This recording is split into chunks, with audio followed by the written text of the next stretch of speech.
Hello Internet, it is iShroom, and tonight I'm going to be heading to the modern format in Magic the Gathering or online uh, to wreck our opponents. What do I mean by that exactly? Let's take a look. So what we've got for tonight is a pretty fair Boros midrange deck. Um, One of the key components is this powerful 3-drop Boros Reckoner. It's 3 hybrid Boros mana for a 3/3. Whenever Reckoner is dealt damage, it deals that much damage to any target. So this card can be a real nightmare for opponents to deal with in combat, because they're going to take some pain. Especially if they have like a, like a 10/10 Death Shadow.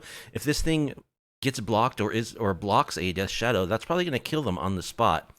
So I do like the fact that it is punishing to our opponent, whether it just gets 3 for 3 every turn, or whether it takes up a giant block or blocks a giant attacker and kills our opponent that way. For another copy of this effect, we have one of True Fire Captain, who's just a much worse version of Boros Reckoner. He's a 4 mana for a 4/3 mentor, so when he attacks, he can put a counter on something that's smaller than him. When he dies, he deals that much damage to target player, so he can't choose any target, unlike the Reckoner. He can only choose to deal the damage, the retributive damage to our opponent. So that's one of the things that's happening with this deck. We've also got a package of Soul Sisters, including the playset of Soul Wardens, a couple of Ariok Champions, our sisters number 5 and 6. I like them because they have pro black and red, and all of these creatures just gain us a life whenever another creature enters the battlefield, which will add up to quite a lot of life over the course of the game. Should put us out of reach of a lot of decks, and just help us to survive. Other creatures include one of Intrepid Adversary. This is just a 2 mana 3/1 lifelink that, if I play it late game, I can kick it a bunch of times. Each time I kick it for 1 and a white, it gives +1/+1 counter and gives our creatures +1/+1 for each counter on Intrepid Adversary. So potentially this could be a huge Uber Lord that gives all of our creatures +2/+2 +3/+3 if it comes down late game. But the real power of the deck is with our 3-drops. In addition to the aforementioned Reckoners, we're running creatures that create other creatures, like these 3 of Goblin Rabblemasters. 3 mana 2/2. Other goblins attack each combat if able. At the beginning of combat on our turn, it creates a 1/1 red goblin creature token. And when it attacks, it gets +1/+0 to the end of turn for each other attacking goblin. So this just spits out 1/1 tokens every turn, which works great in conjunction with our Soul Sisters, because that means that we're going to be gaining life every turn as our Rabblemaster generates goblin tokens. We also have one of Adeline Resplendent Cathar, who I just think this card is really, really good. 2 white and 1 for a star 4 with Vigilance. Her power is equal to the number of creatures I control, which can be quite large once our stuff starts spitting out tokens. And whenever I attack, and I don't have to attack with her to produce this effect, for each opponent, create a 1/1 white human creature token that is tapped and attacking that player or planeswalker they control. So she also just creates tokens every turn. She gets huge if she's left unchecked, and our battlefield continues to grow wide. And of course, she triggers our Soul Sisters with all the tokens that she makes. And speaking of things that synergize well with the Soul Sisters, we got a couple of Heliod Sun Crown. 1 mana, 1 white and 2 for 5/5 indestructible. That's not a creature if our devotion to white is less than 5. And whenever we gain life, we get to put a +1/+1 counter on target creature or enchantment we control. So Heliod just grows our whole crew as we continue to gain life from our Rabblemasters and Adeline's producing tokens, or just as we naturally summon other creatures. So that's kind of a big synergy of this deck as well, is Heliod along with the token producers and the Soul Sisters. And then finally at 3-drop, we have Bonecrusher Giant. I used to be running a playset of Lightning Helix. Instead, I swapped out 2 for Bonecrusher Giant, just because it's good against the One Ring, which is a thing in Modern these days, if you hadn't heard. Because the Stomp part of this deals 2 damage to something and says damage can't be prevented this turn. So it stops the protection from everything effect that the One Ring produces when it enters the battlefield. We've got a few other 4-drops as well. We've got the True Fire Captain, as mentioned before. We've got 1 Torbrand Thane of Redfell to make all of our red stuff hurt more, makes all of our burn spells hurt more, makes all of our creatures hurt more when they get through. It just really speeds up our clock quite a bit. We got 1 Chandra Torch of Defiance as a means of card advantage, because we don't really have much else in the way of card advantage. The Wandering Emperor is just a really strong versatile planeswalker that is removal, that can also generate tokens which can trigger our sisters and trigger our Heliods. And I'm running a 2 of Sarah Paragon. I have grown to really like this card quite a bit, especially in a deck like this where all of our 3-drops are where the real power lies, and we want to be able to recycle them. Sarah Paragon is a 4-mana 3/4 flyer. Once during each of our turns, you can play a land from a graveyard or cast a permanent spell with mana value 3 or less from the graveyard. If you do, it gains. When this permanent is put into a graveyard from the battlefield, exile it instead, and you gain 2 life. So this is Lurrus, basically, on a 3/4 flying body. And Lurrus is so busted that it's actually banned in Modern. And every time I have played this card, I have found it to really be an overperformer. So I used to be running only 1 copy. I'm now running 2. And of course, since we're playing Boros Reckoners, we have a 1 of Blasphemous Act. This is 9 mana, it's 8 and 1 red, but it costs 1 less for each creature on the battlefield. It deals 13 damage to each creature. Well, if we have Boros Reckoners on the battlefield, they're going to take that 13 damage, which means that they can inflict that 13 damage on our opponent's face. If we have 2 Boros Reckoners on the battlefield, that'll be 26 damage that will be inflicted to our opponent's face. And Blasphemous Act never costs 9 mana. It usually costs more like 2 or 3, sometimes as low as 1 mana on really wide boards with all of our tokens and whatnot. So that's just kind of a, the 1 of there, just to be a little cheeky, because we do have the Reckoners. It is a nice little bit of synergy. And of course, because we're Boros, we do have a lot of good interaction. We've got a play set of Lightning Bolts. We've got a couple of Lightning Helixes. We also have, where are they? A couple of March of Otherworldly Light. I'm a fan of this card in Modern because it is 1 mana instant speed destroy Urza Saga, which is obviously very good. And yeah, we got the 2 Lightning Helixes, the 2 Bone Crusher Giants. A couple of Boros Charms can just be 4 damage to our opponent's face. They can also give our creatures indestructible until the end of the turn. So, like, we play this and then we Blasphemous Act. We ping our opponent in the face for 13 off the Blasphemous Act, but our Reckoner stays on the battlefield because it's indestructible. It's a pretty sweet little play line there. Total of 24 lands in the deck. Only bits of tech are 1 Iganjo, 1 Sokenzan, a Castle Ardenvale, and a Castle Embrith. The sideboard includes a couple of Containment Priests against those Indomitable Creativity decks and like Living End. Hushbringer is good against decks like Money Pile that rely heavily on ETB triggers. Rest in Peace against graveyards. Settle the Wreckage is just a sweeper. It's possible that this should be more aimed at like lower cost decks. Like maybe this should be a Brotherhood's End or something, but we're working with Settle the Wreckage tonight. A couple of Blood Moons to shut down Tron and decks where they need non-basic lands. A couple of Wear Tears. Is this card even playable in Modern anymore? Because it doesn't deal with the 1 ring. So this Modern might just have moved past the era where Wear Tear is a playable card, and maybe something like Stony Silence would be much better to play. However, Wear Tear can also destroy, Urza Saga for 1 mana instant speed.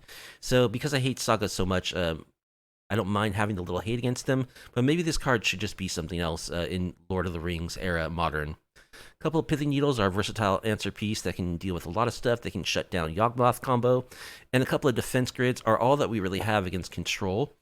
I suppose our Sarah Paragons and Boros Charms are a little help against control because they can help us recover from sweepers or not lose creatures to sweepers. But it's hard for us to stop like our opponent just countering everything we do. A couple of Defense Grids might help with that. I doubt it'll be enough. Control might just be a really bad matchup for us. Anyway, that is the deck. It's a pretty fair mid-range beatdown deck with a lot of synergies that are really fun. I do enjoy playing this deck. It's kind of deck that I bust out once in a while, just like when I can't think of anything better to play. It's just kind of fun. It's fair. It's grindy. It does stuff. I played this on my channel quite a while back against Maven Phoenix, aka Marin MTG, although this is an updated version of that deck. I'm always kind of tweaking this, keeping it up, because I do enjoy this deck quite a bit. And we're going to play some matches on the practice queue. And if you like this kind of off-meta, off-kilter MTG content, please do like the video, subscribe to the channel, leave a comment down below. Again, I'm playing the practice queue, not leagues, because leagues are just too boring. I don't want to get scammed over and over and over again. If there were some outcry for me to start playing leagues, I would do so. If you really want to see me play leagues, go ahead and leave a comment to that effect in the comments of this video, and I will consider it. But for now, still just sticking to the practice queue. Let's get some games. All right, first opponent is Big Jeff 72, and we'll be on the play.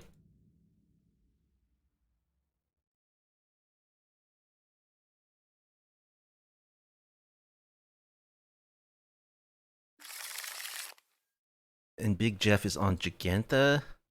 So what does that mean? Money pile or Tron?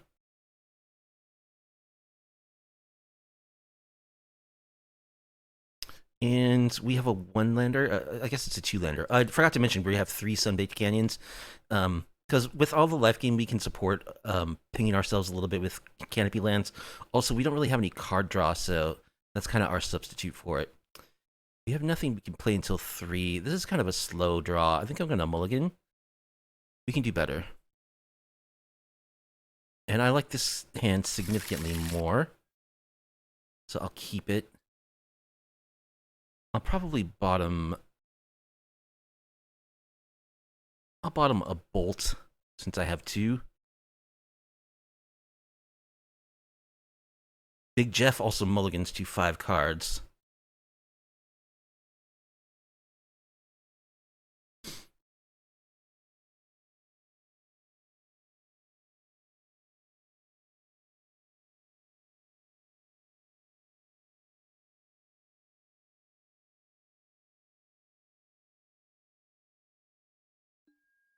Alright, they keep 5.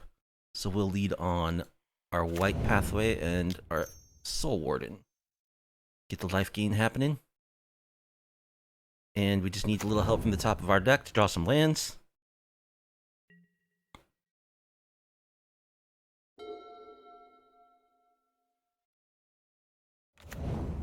Tron.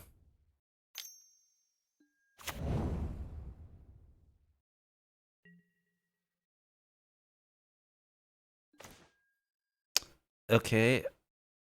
Yeah. Castle Ardenvale is a little awkward.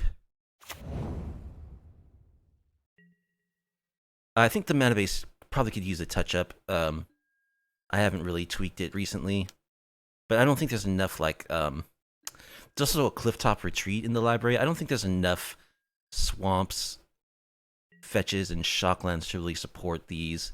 They're usually going to enter the battlefield tapped.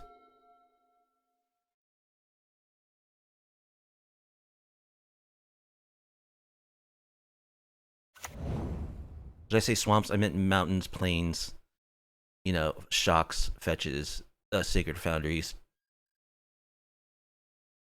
If they just go Tron turn 3 and drop a bomb, I don't know how we win. This is bad matchup for us round 1 for sure.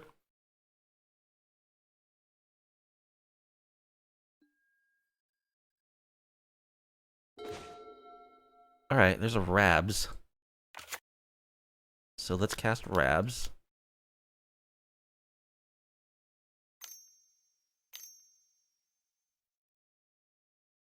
Gonna Warping Whale my Soul Warden.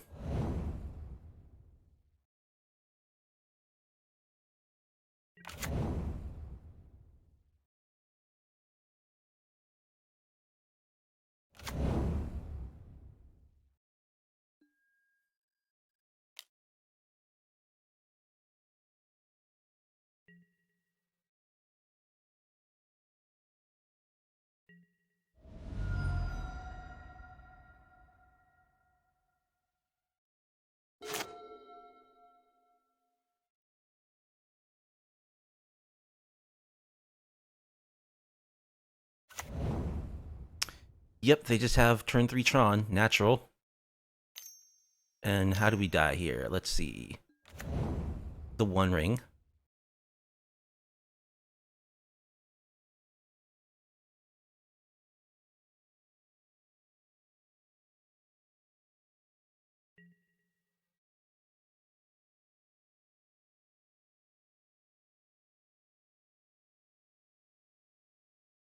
So they have 2 cards in hand, but they're going to quickly go up to 6. So we're pretty much dead. They sack their egg.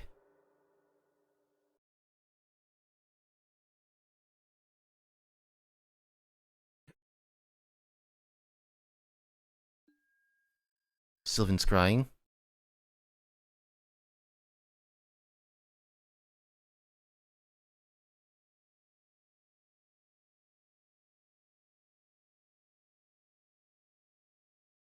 So this is just a Pro Tour final They get Boseiju.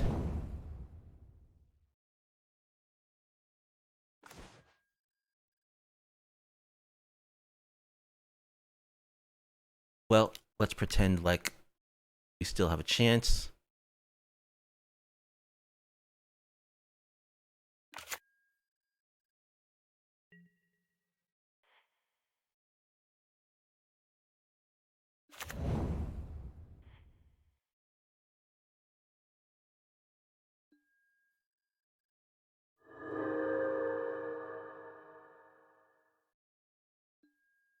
Tokens have to attack, but they have protection from everything, so they won't take any damage.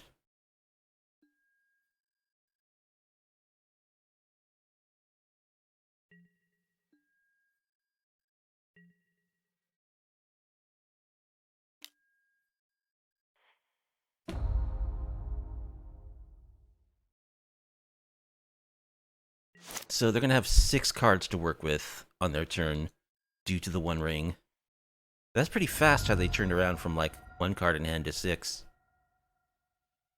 Makes it pretty hard to lose as Tron when your whole deck is Haymakers and you have the One Ring.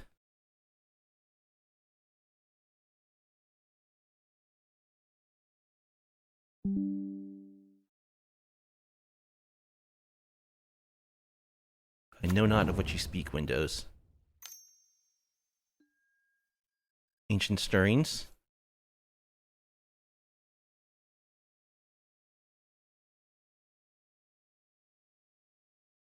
Oblivion Stone.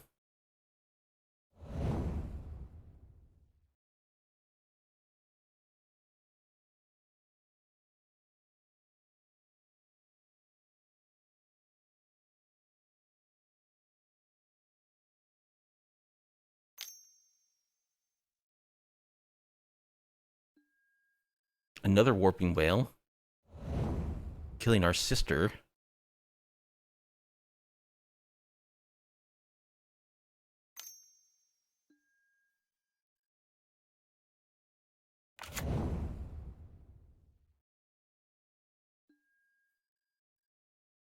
Oh, they just really wanted that sister to die before the O-Stone kills it, so... Sure.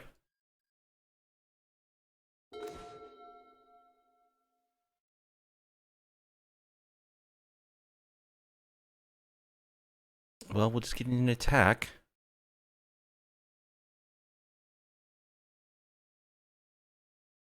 Gonna be a big attack.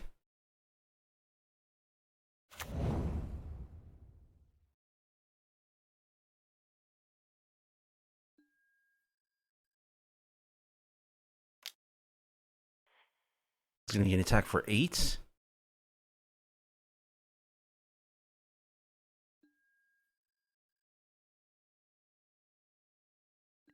So they go to 8, which is gonna be 6 after the One Ring hits them. There's a world in which I could burn them out, actually. I have a Lightning Bolt. I'll go ahead and just play Heliod because he's indestructible.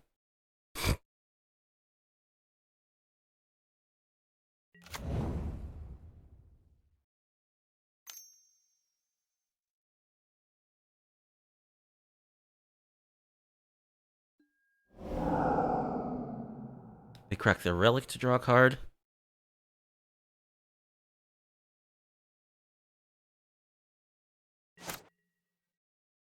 They take 2 off the ring.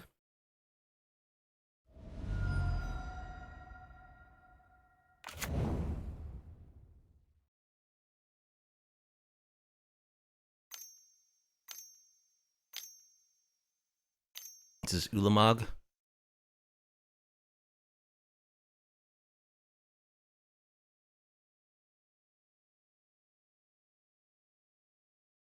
Yup.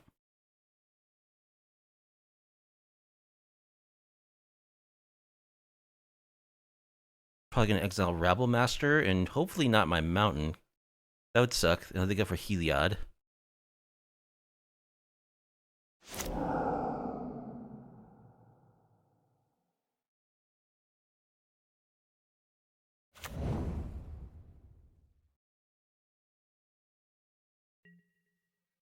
I would not mind drawing another land.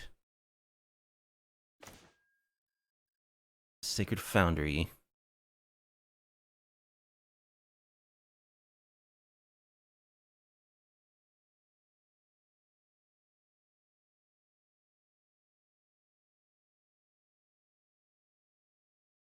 Okay, my goblins all have to attack. We actually have this?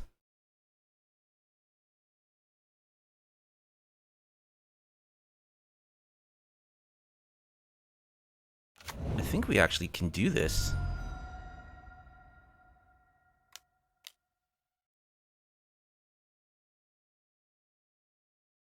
We can kick our adversary.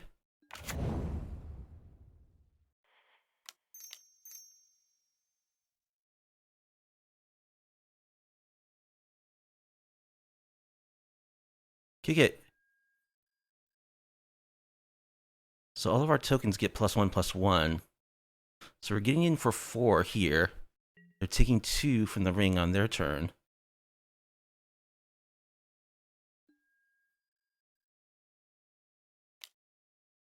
And we have a bolt in hand.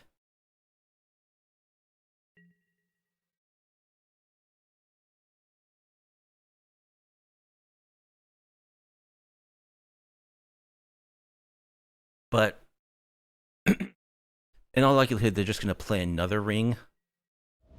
So they'll have protection from everything for another turn. Ulamog's lethal in 2 swings. I can block with the adversary. So they go to 1.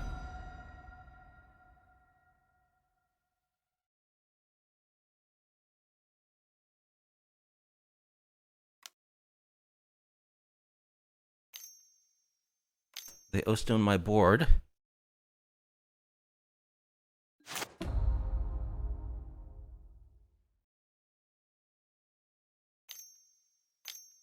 Here's one ring number 2. Alright, so I need to find Bone Crusher. I need to not exile both of my red sources, and I need to find Bone Crusher. Yep, that's the one ring.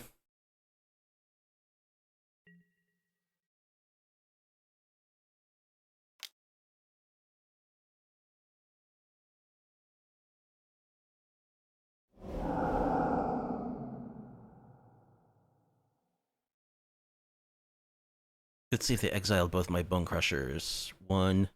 No, there's still 1 left in my library.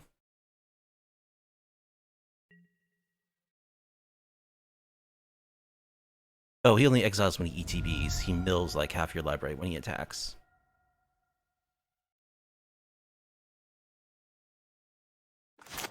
I also have the Wandering Emperor.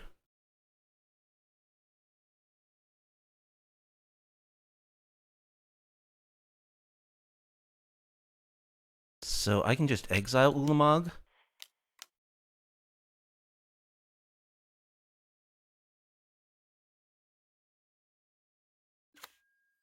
Which I will go ahead and do.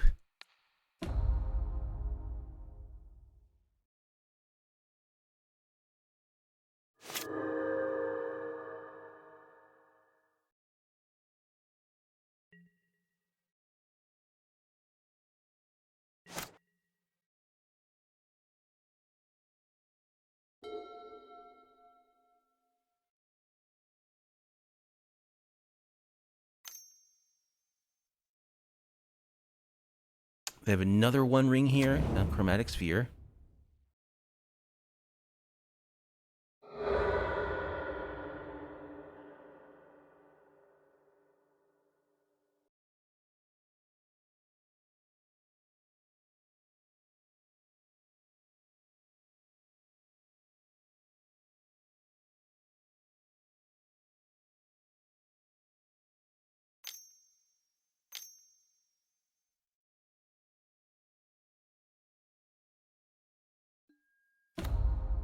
Karn, the Great Creator.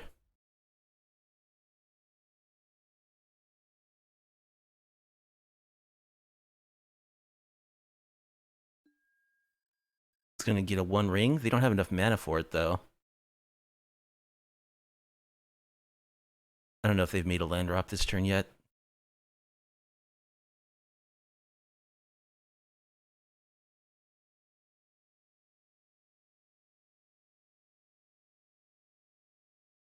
Pithing Needle.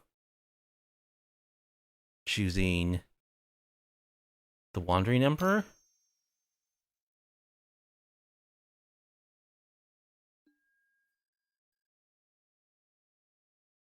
Okay, they can Sylvan Scrying a tower and then cast another ring.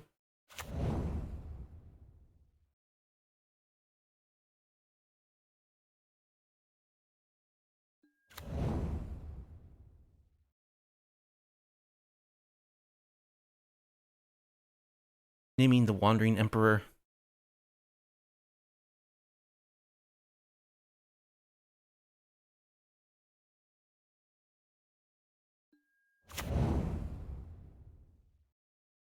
If they don't cast another ring, they die. All right, we got him. Bolt your face.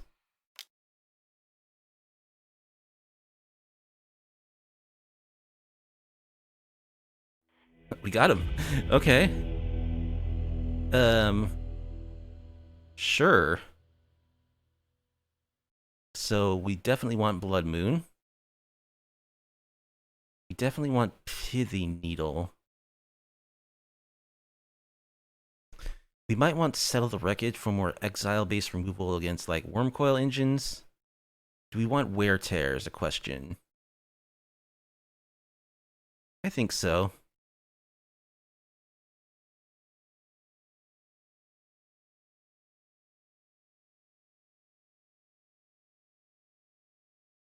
I don't think the Sarahs are great because they play the relics.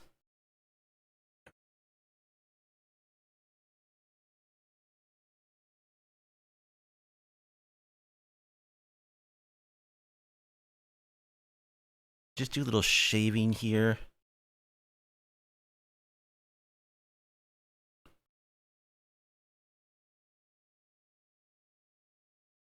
I actually like the Reckoners.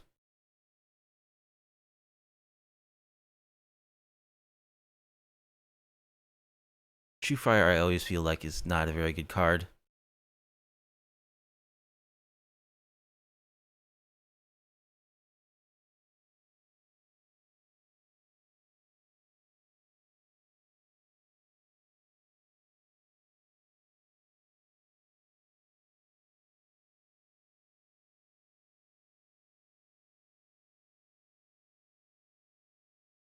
Yeah, I'll cut a Reckoner. Two more. I like the Torbran. I don't want to go down too low on burn spells because we do want to kill them.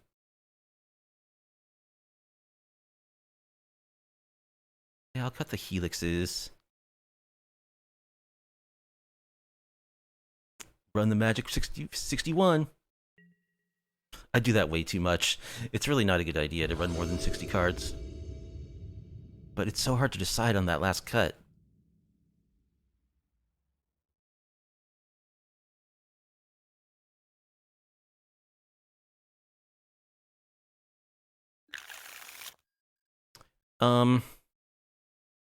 This doesn't have any of our sideboard stuff. There isn't much sideboard stuff.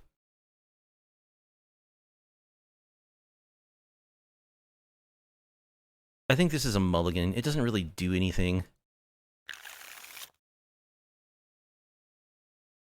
I think this hand is actually worse. Looks like we're going to 5. Alright, we have Blood Moon. So we'll keep this for sure. Bottom.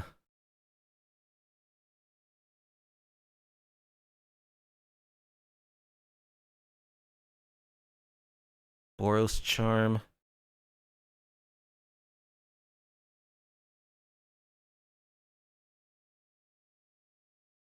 I guess Settle the Wreckage.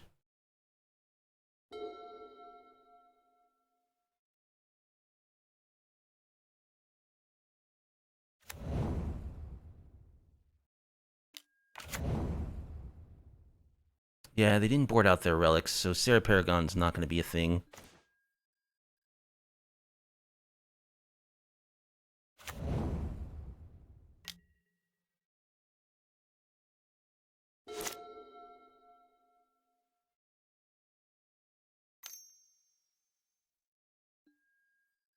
just drawing with the relic. Tron piece number 2. How do Tron players, they just always have it. Turn 3 Tron. Every single time.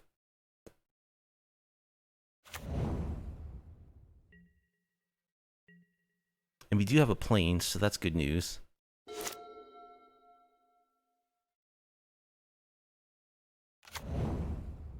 Yep, that's Tron.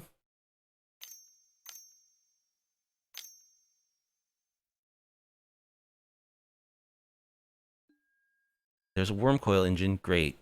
That was like the best possible sequence of draws for them. I mean, I don't know. That's what Tron does.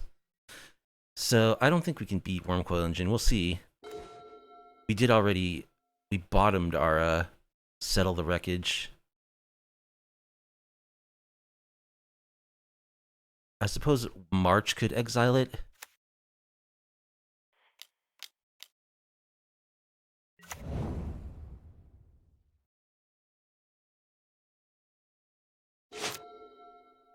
I can't do it next turn, but I can do it the turn after. Of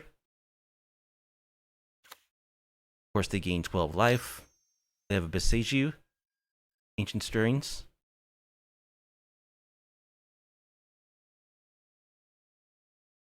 For Expedition map.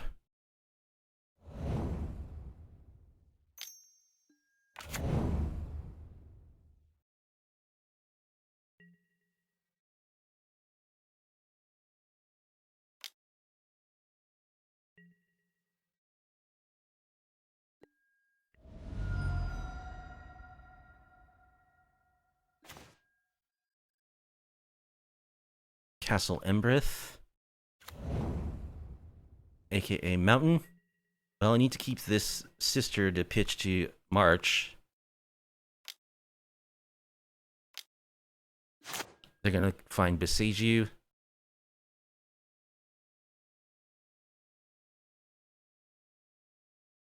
And they do have their green source.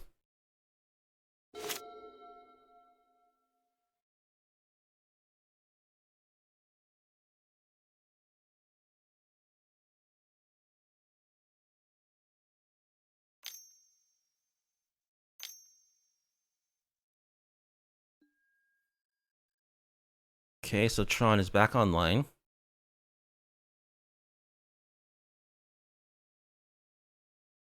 This does mean I can march right now. See what their follow-up is. Oblivion Stone, sure.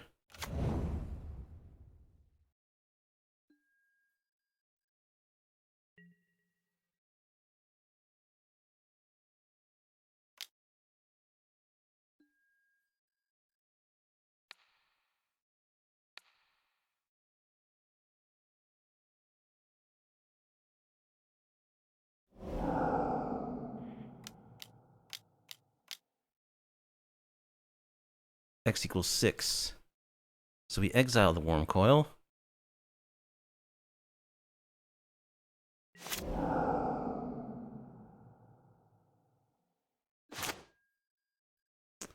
There's a Soul Warden.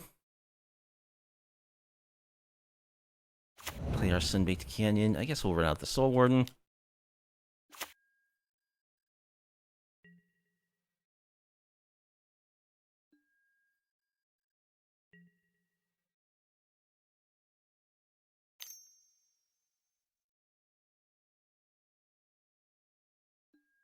Warping Whale.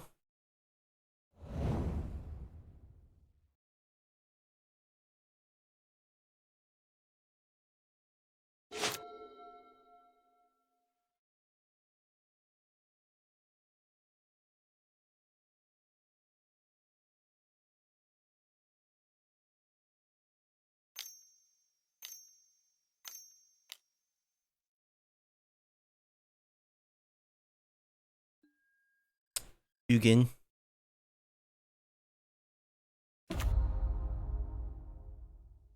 So nothing beats Ugin. The only thing is we have Pithy Needles.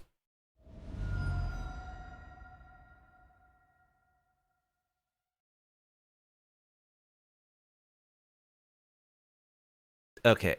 I am now coming around to the opinion that stony silence is really what you want, and not wear tear in this day and age of modern.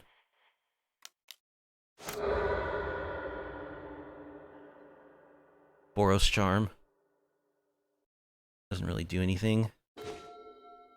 Bone crusher.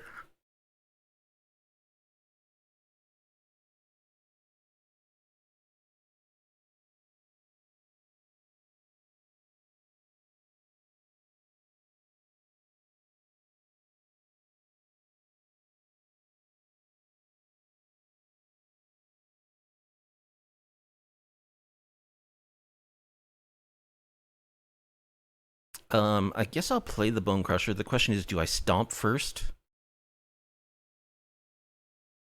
It gets Ugin down to 7. Then they can put it at 4 to exile the Bone Crusher. Boros Charm can't save it.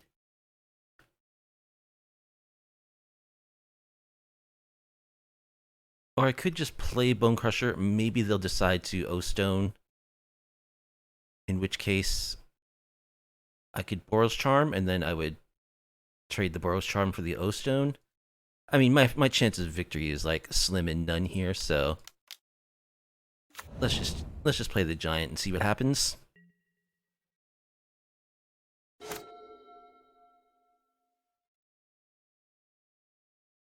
I'm hoping that they'll crack O-Stone.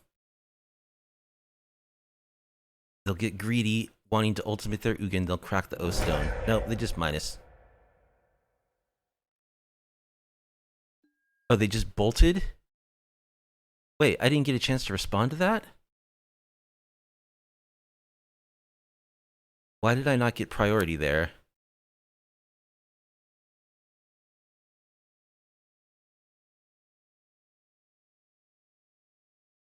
Yeah, that was messed up. We should have gotten a chance to respond to that plus.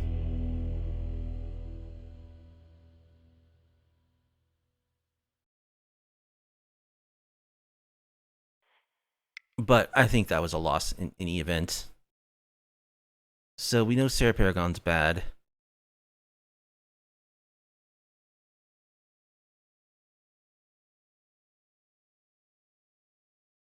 Yeah, I mean, I guess this is what we're running. We don't really have much else.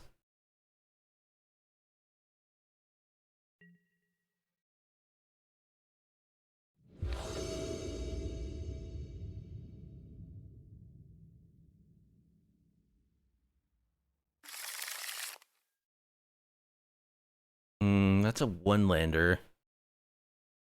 Although it does have a pithing needle. Yeah, I can't keep that.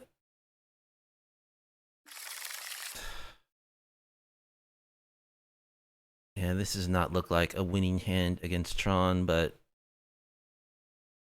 do I go to 5 again? Rabblemaster is good.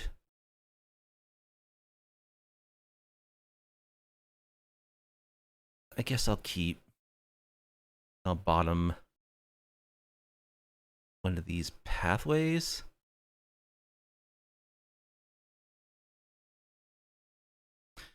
I just gotta hope they don't get like a super nutty draw like they did last game, but it's a long shot.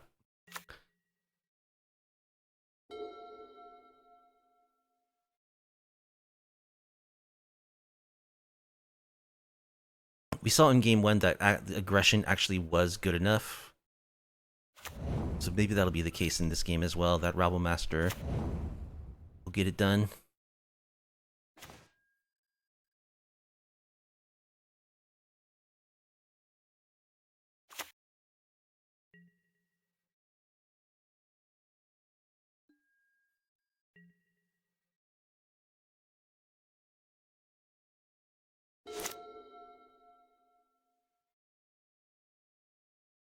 The deck's a little clunky. It's got, tons of 3-drops.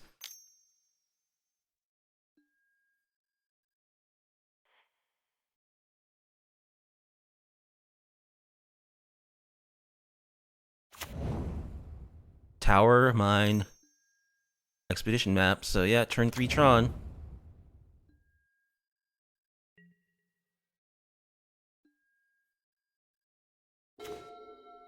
Reckoner.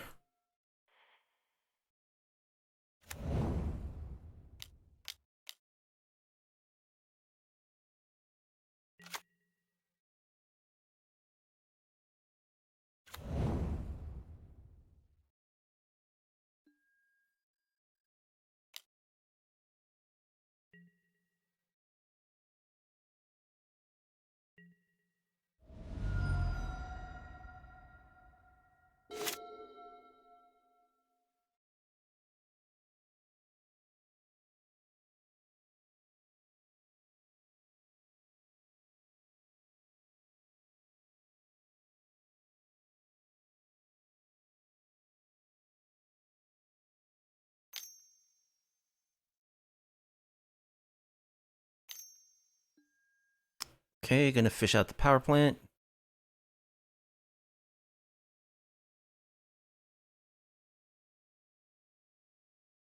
Blood Moon would be a good draw.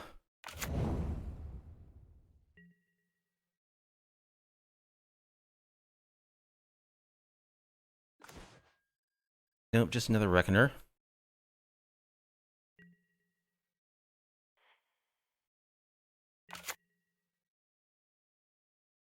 You get to attack for 5. We've got double bolts.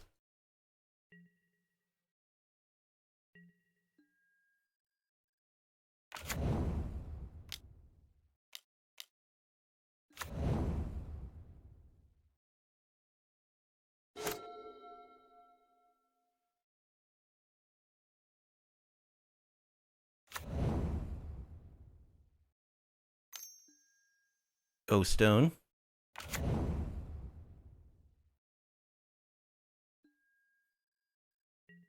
Which I imagine they'll crack immediately. Just more lands. So let's go to combat. Get our stuff destroyed.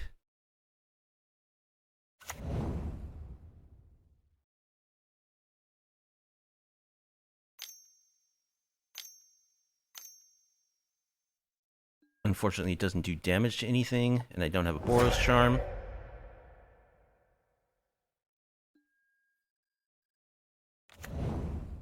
So let's just play this Reckoner.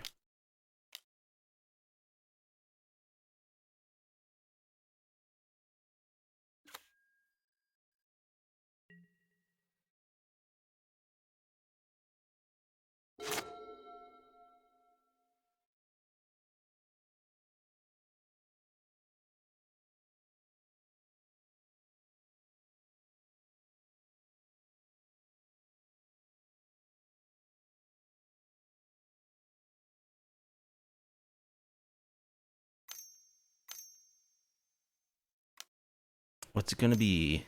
Ulamog? They don't have enough mana for Ulamog. Ugin? Ugin.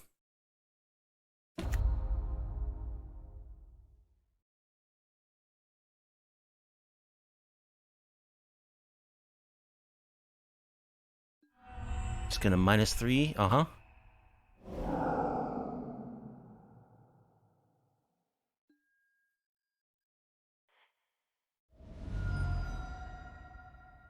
Let's go grab a Plains and crack our Sunbathed Canyon. Blood Moon.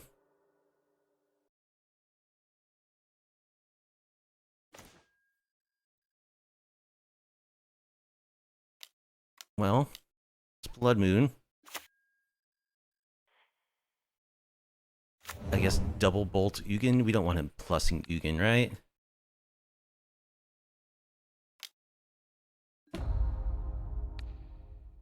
So we are empty-handed. But hopefully they can't do much either with just 4 mana. 4 mana is enough for the 1 ring, of course.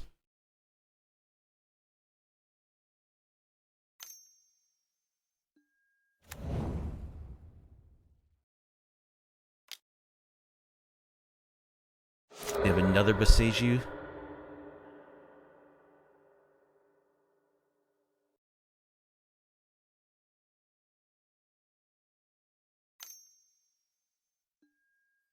Sylvan Scrying can grab another Boseiju.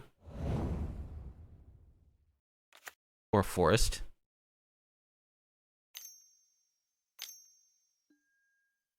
Sylvan Scrying number 2 can grab another Boseiju. They are short on time.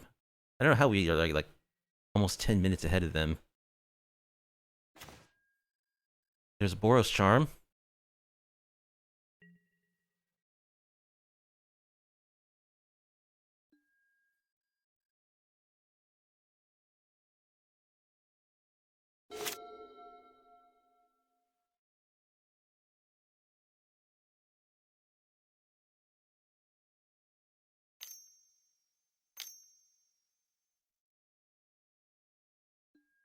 There's the Boseiju.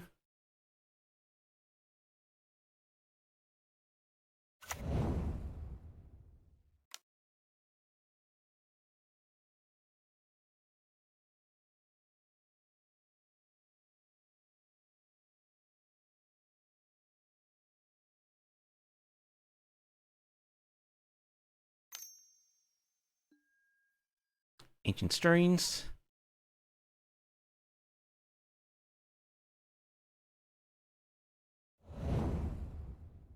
Reveals Urza's Tower.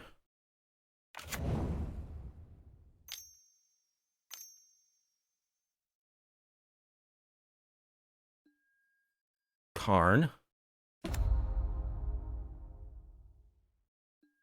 Gonna find the One Ring.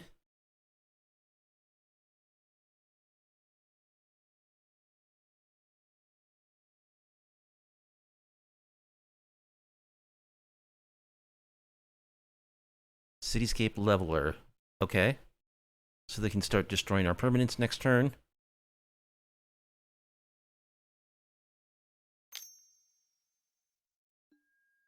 And the One Ring.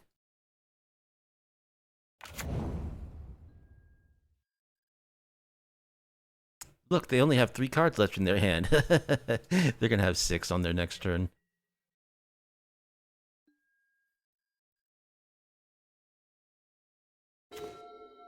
Bolt. We do have 7 points worth of burn in hand.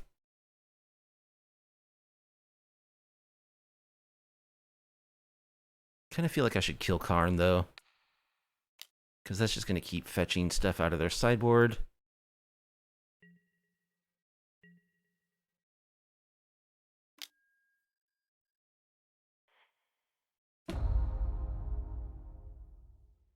Well, we drew our Blood Moons, but we didn't draw any Needles or Wear Tears, which would have been good. I mean, Wear Tear would have been good early.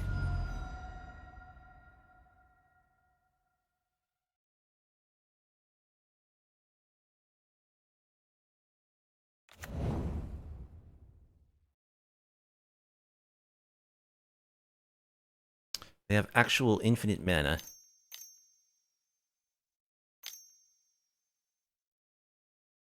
Here's Ulamog. Oh no, just the Cityscape Leveler.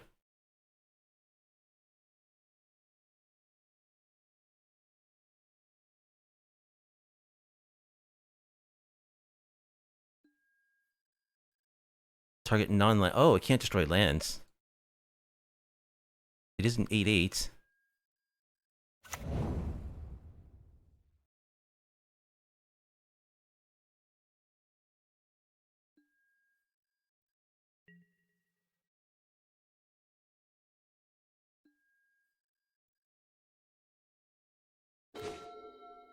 Soul Warden will just get destroyed by the Leveler.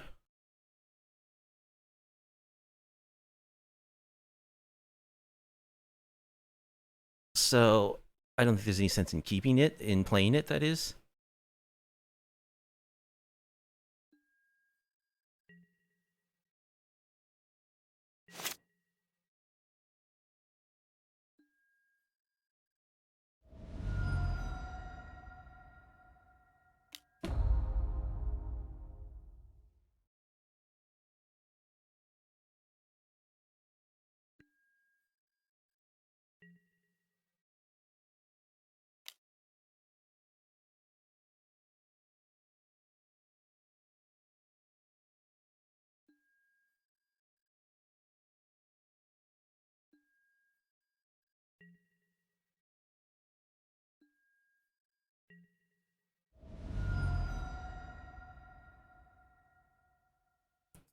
We do have like a Settle the Wreckage that can answer this, or the Wandering Emperor.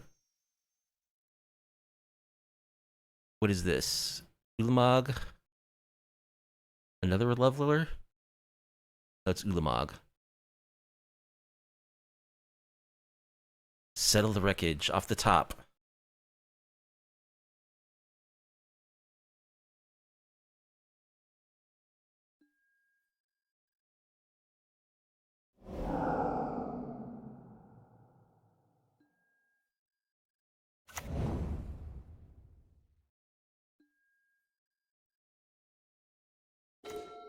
Nope, and we're dead. Well, that's Tron doing Tron stuff. That's why there's a reason it's like the second best deck in the format. And that was the Pro Tour version they were playing. We got game one. We put up a fight. J-Tor T's 1987 is opponent number 2. We're on the draw. And that looks okay. We draw some lands, we'll be good to go.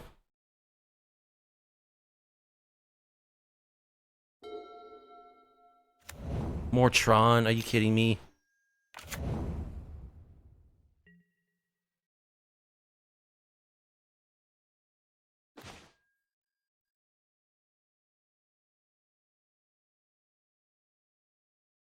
So I could pitch my Soul Warden to march that star. I don't think it's worth it though. Maybe there will be a game where our Tron opponent doesn't have Natty Tron on turn 3.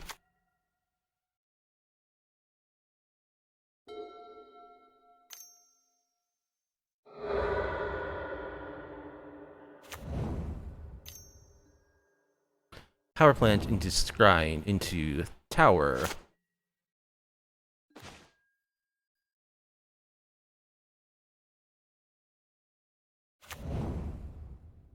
Let's just go grab a plains, I guess. Play this.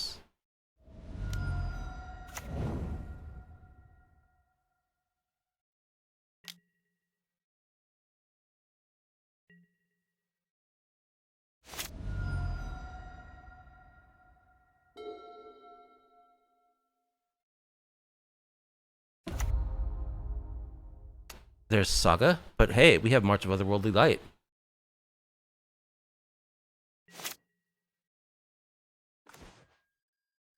Got a lot of burn, too. Let's go ahead and just blow up the Saga.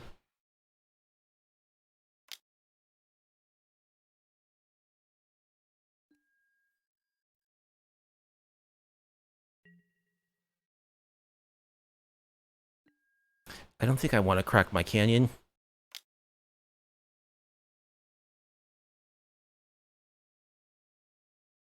What I do want to do is draw some more relevant cards.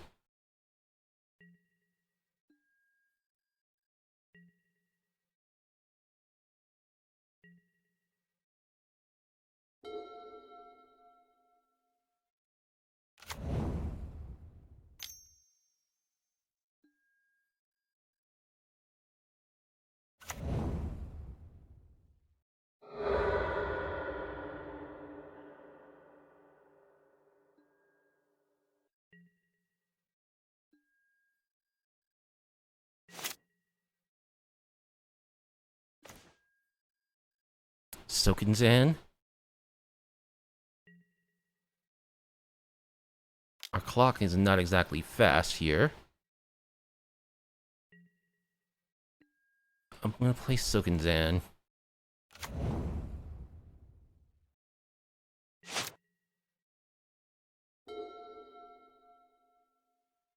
We have 10 points of burn in hand. Karn liberated.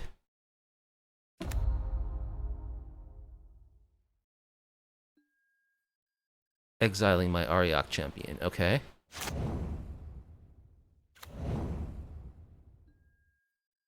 Guess I'll go ahead and just bolt the Karn.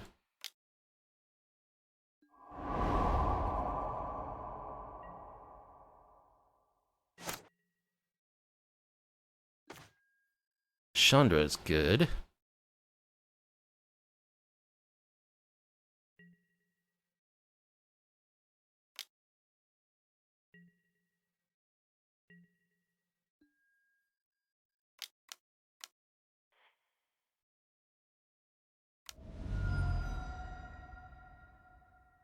I guess we'll plus and do damage. I hate wasting cards with Chandra. Oh, there goes my Wandering Emperor. That always happens to me, is like, when I plus Chandra and I don't have the mana, I just, like, exile my best cards.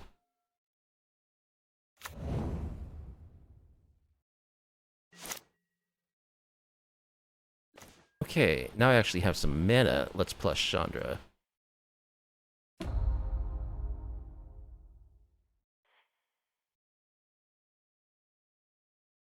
Just a land.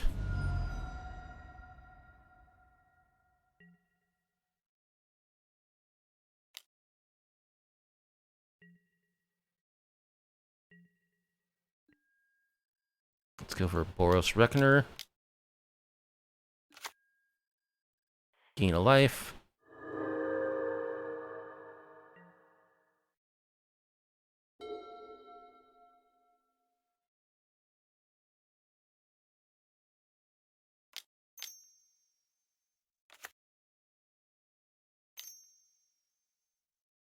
Another Karn.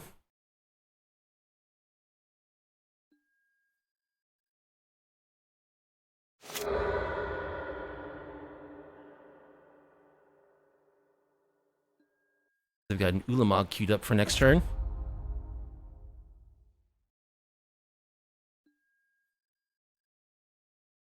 Oh, they exile my Boros Reckoner. Interesting.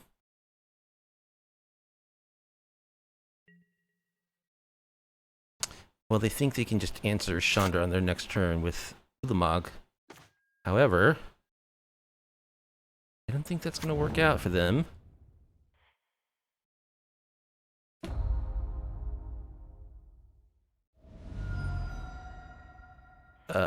Four to the face. 3 to the face.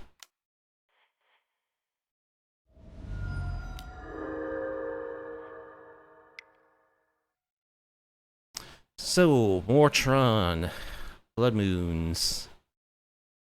They're just pretty traditional Tron, though. Probably still want the Pithing Needles. Do I want Stony Silence?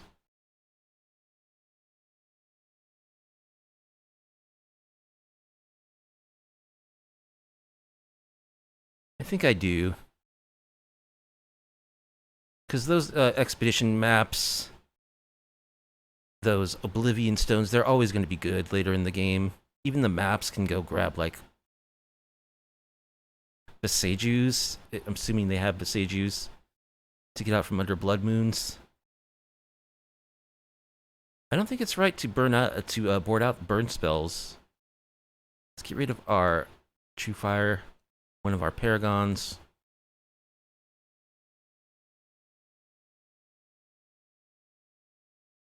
A Reckoner, a Champion.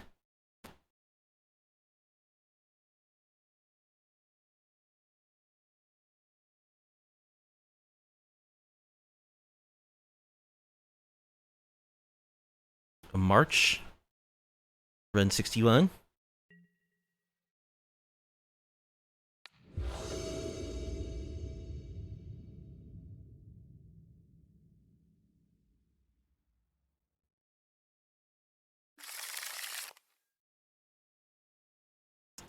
I'm gonna mull this. Doesn't really do anything. Do I continue mulliganing for Blood Moons? I think so. We'll mull one more time. Alright, we didn't get it.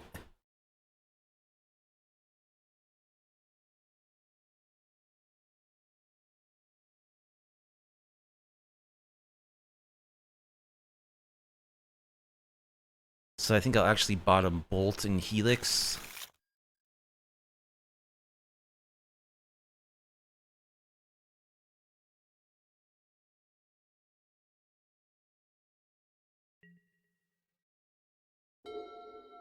Just hope that our creatures are aggro enough. But I doubt it they will be. Ooh, Stony Silence is good.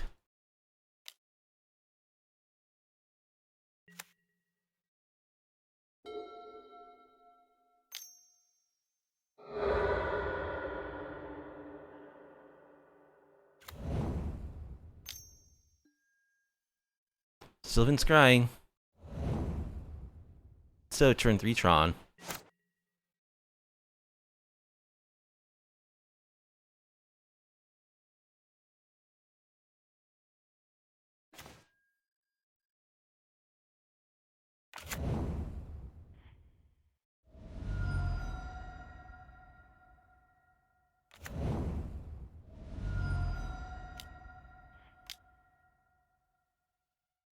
They already have the 3rd Tron piece in hand. So Stony Silence, probably not going to do too much.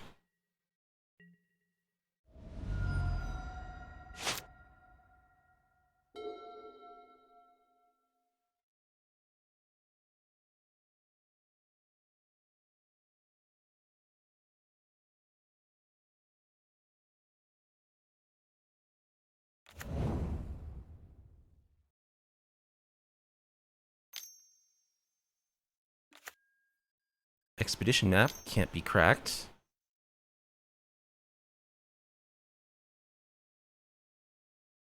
I would like to draw land, please.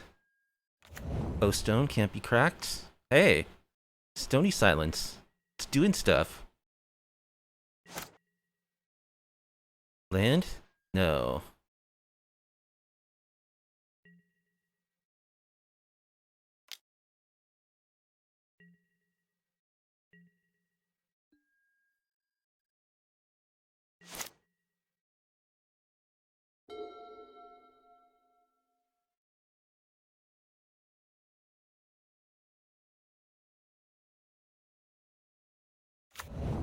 They play Besiege You. They don't have green mana to use it to destroy something. Thrag Tusk.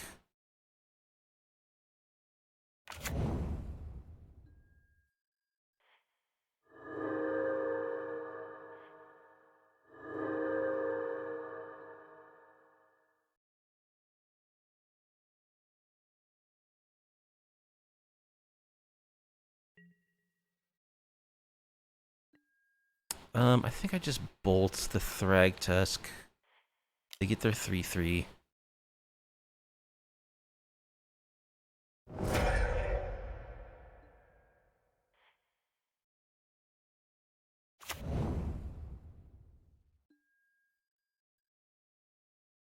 The 3/3 is going to be really good at blocking our tokens. Iganjo. Alright. Well, next turn we can stomp their token after it blocks a 1/1.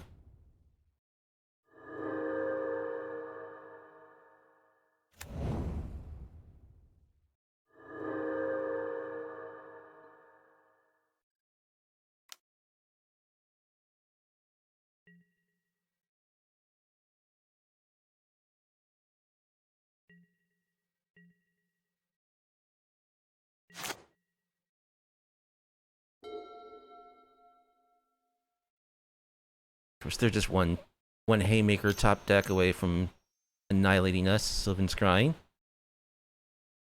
Gonna get what? Or is this Saga?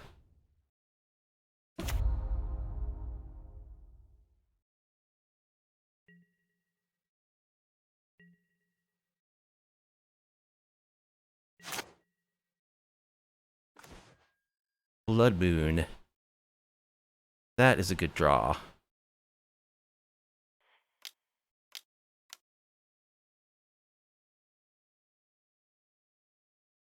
Bye-bye, Saga.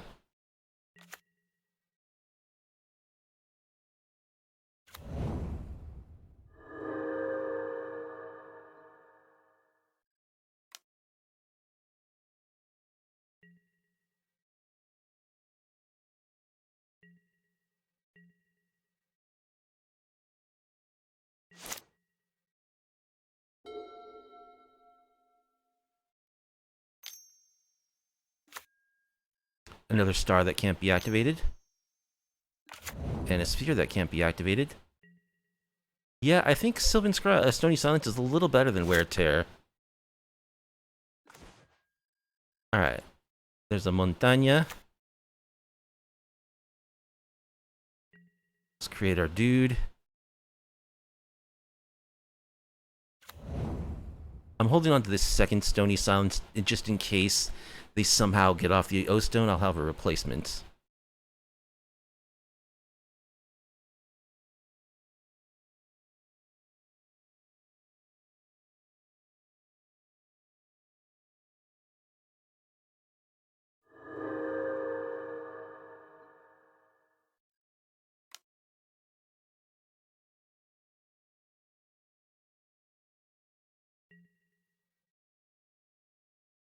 They block.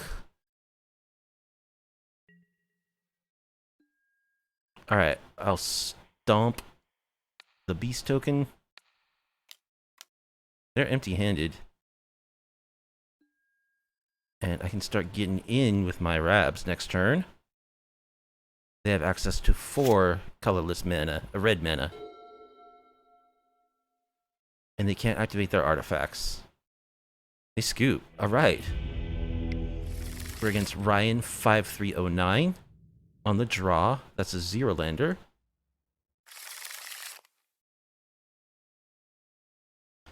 That's okay. I'll bottom the captain.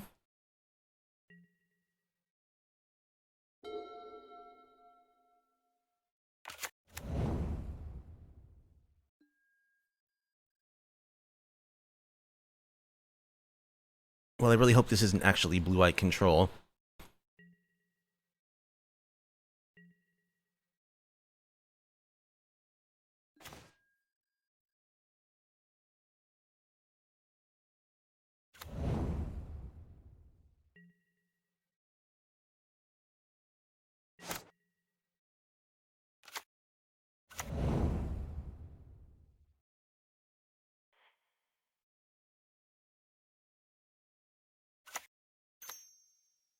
Forest. Explore.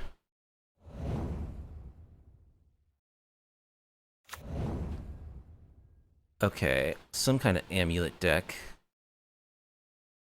I'm guessing.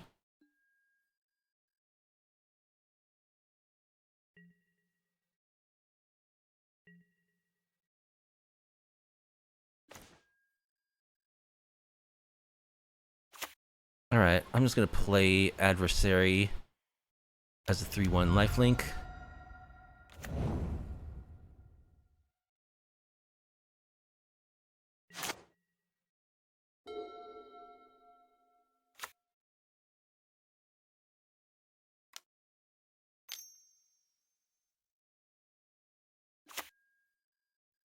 Wall of Denial.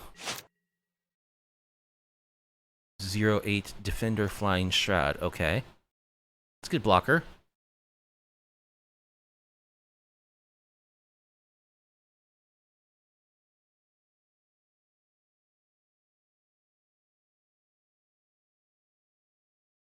So, what do I want to fetch here?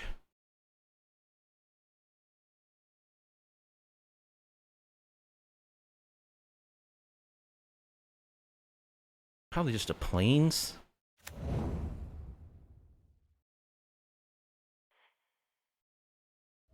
Yeah, I'm gonna gain life, so let's fetch shock, that's fine.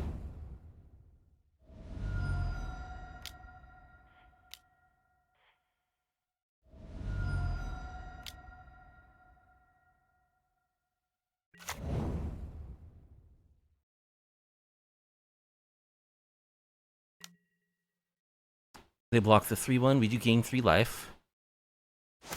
They take 1.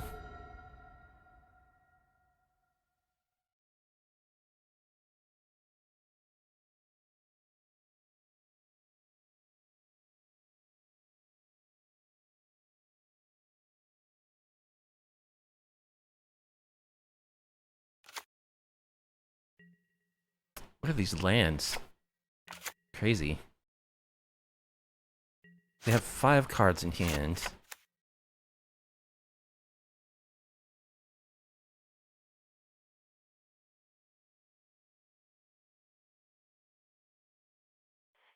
We draw more burn spells.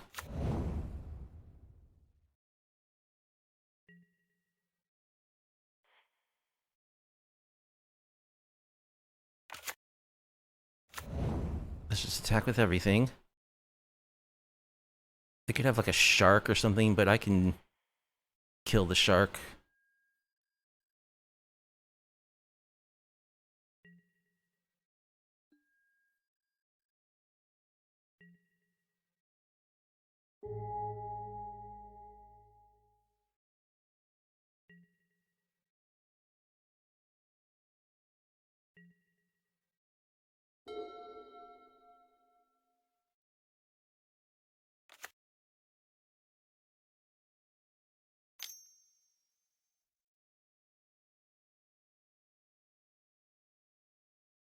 Are they like an Arcades deck?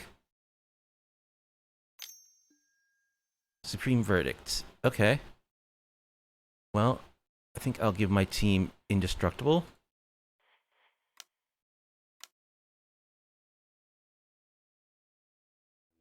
And they scoop.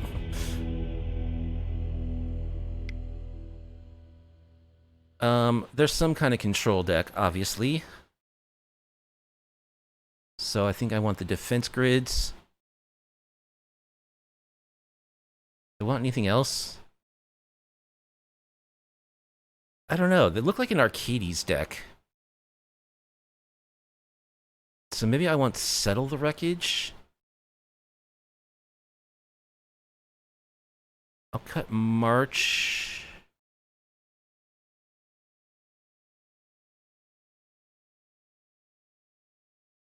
And a couple of burn spells.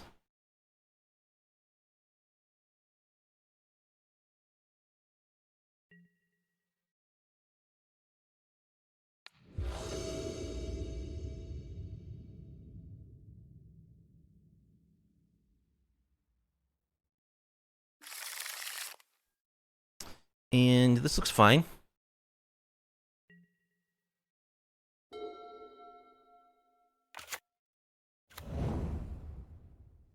Moto's getting laggy.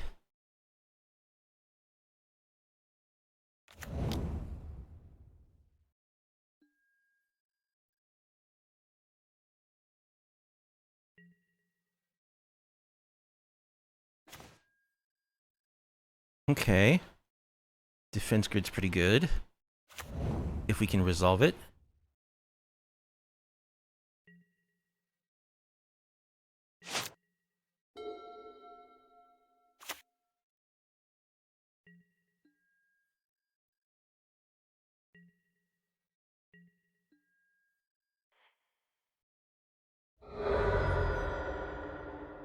So do I go for defense grid here?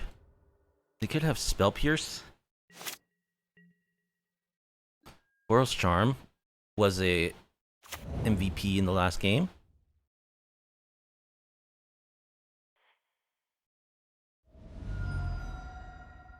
He'll just go for Ariok Champion.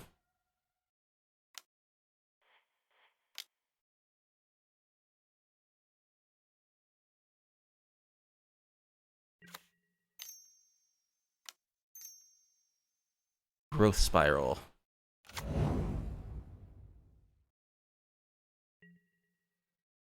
Playing those bounce lands.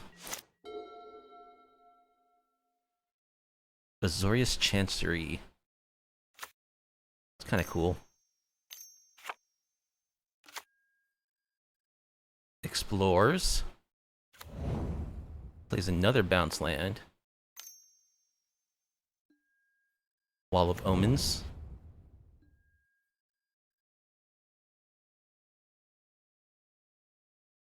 Always yes.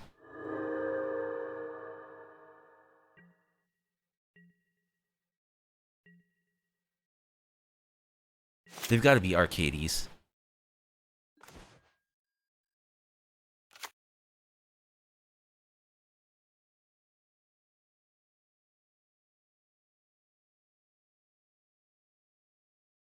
Which kind of makes me think they aren't playing counter spells.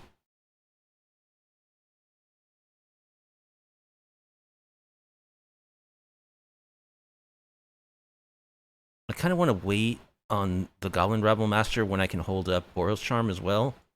So I guess I will just play this defense grid because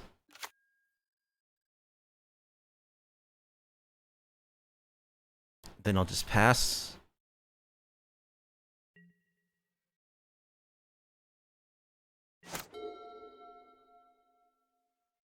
Oh, this taxes my burn spells too. I didn't consider that. I'm not sure what else you can play in Boros against control decks, though. Growth Spiral.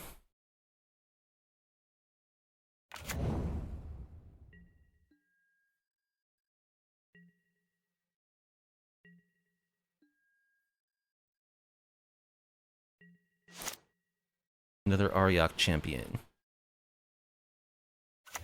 Well, let's go for Chandra.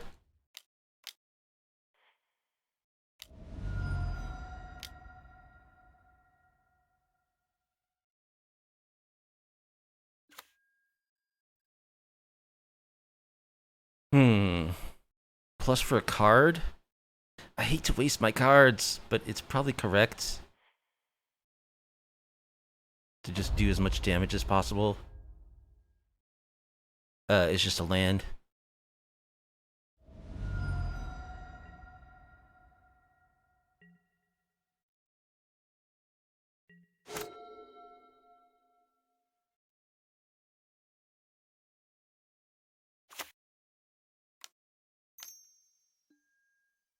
Wall of Blossoms.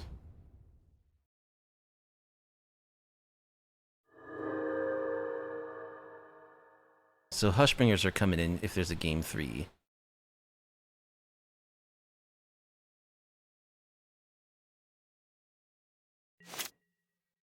Settle the Wreckage costs 7 mana.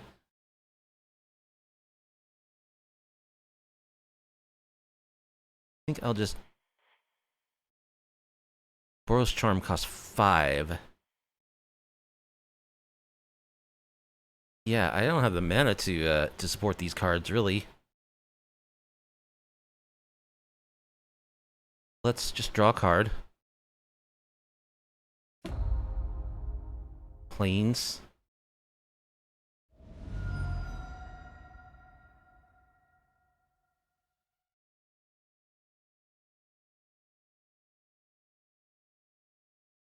Let's play Rabble.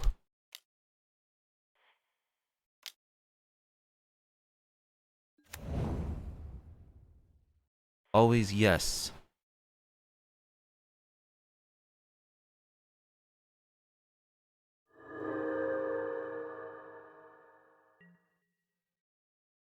Always yield.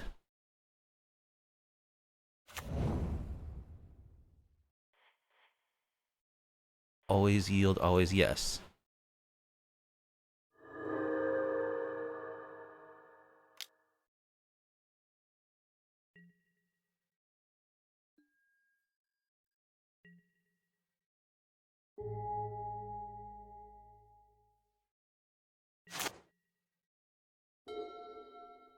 They have 5 cards in hand. What are they doing? They've got to be Arcades.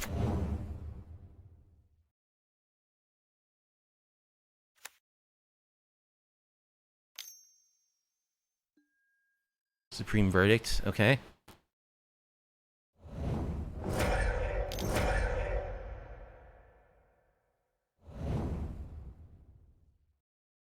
What is their giant payoff?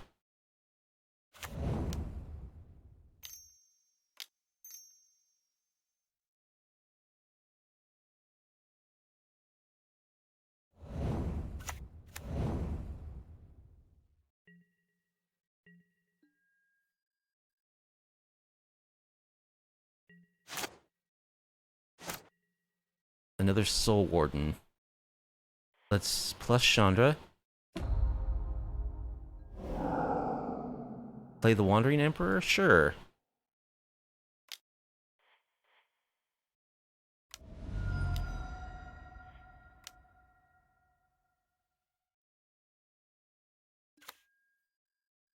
Make a Samurai?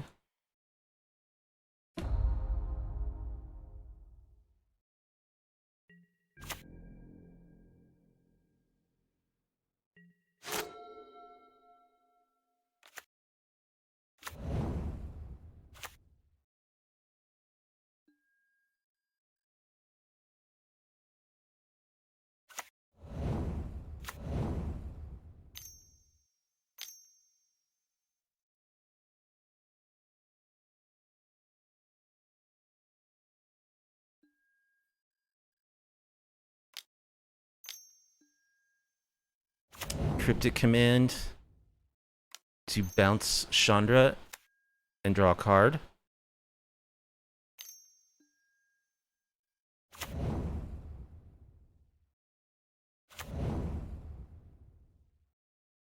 They have only one card in hand.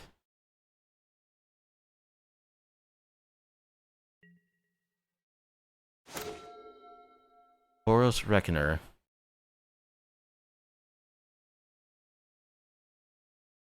They have win cons in there somewhere. They claim. I think I will just play my Soul Warden. Play my Reckoner.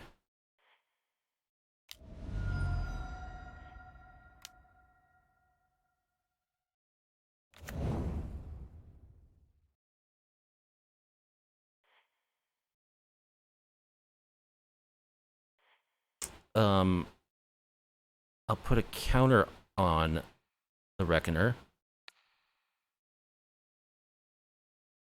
Actually, I should have done it to the Samurai. It's fine.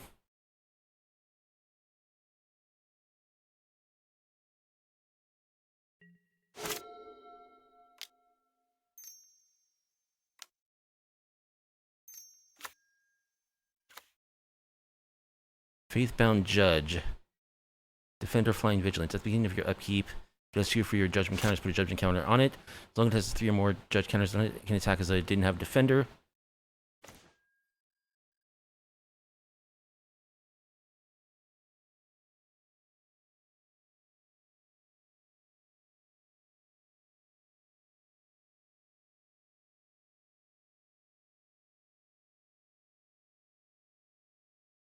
Alright, let's play Chandra. Again.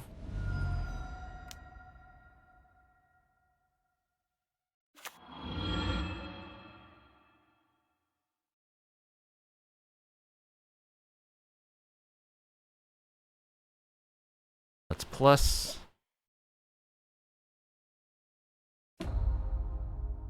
I will not play Torbrand, unfortunately. That's why I don't like plussing her when I'm tapped out. I would love to have played that. Let's add another counter to the Reckoner.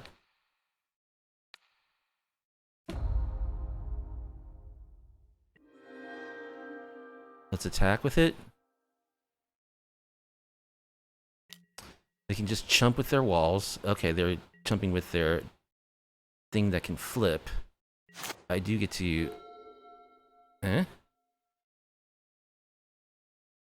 Why do they not take damage?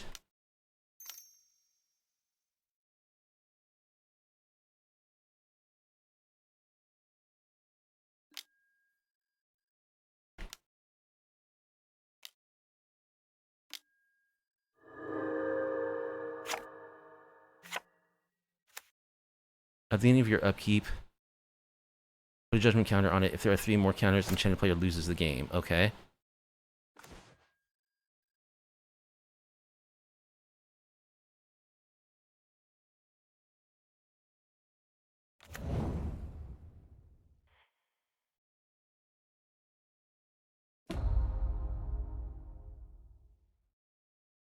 Nope.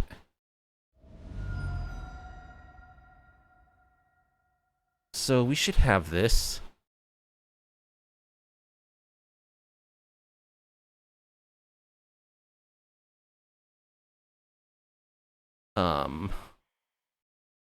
Know what we do with this. This is kind of irrelevant. Just create another samurai, I guess.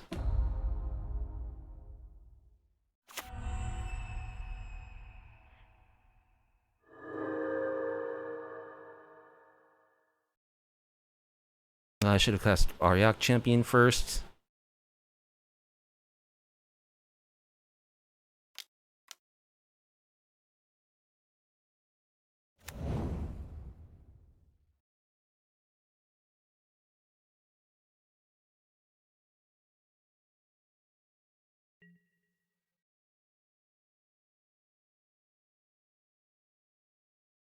There's no point in attacking. Let's just lightning helix them while they have no cards in hand.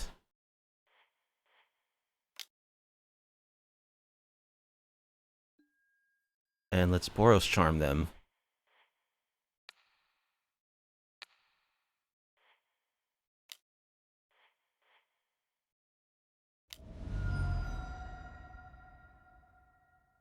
And they're dead on my turn unless they deal with Chandra.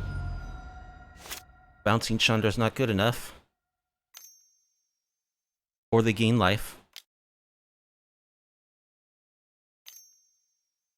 Jace. Give them a look at some cards.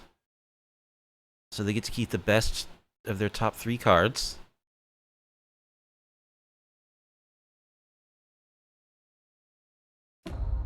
And they scoop.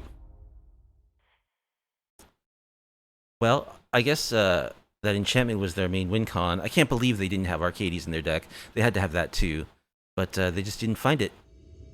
Alright, we're against Liquid H2O.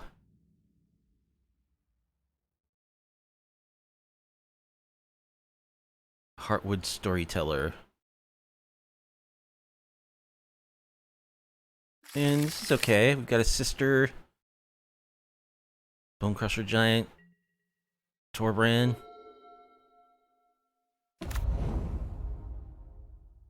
We have a March for their Urza Saga. They're an Amulet deck. That's great.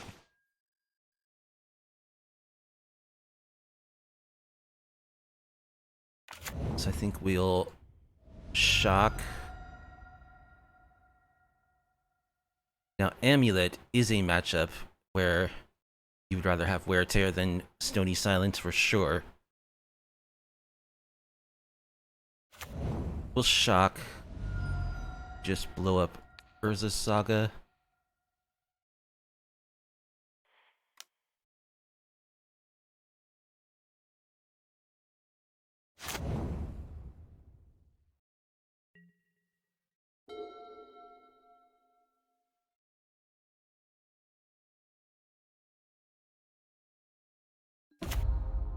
Another Urza Saga.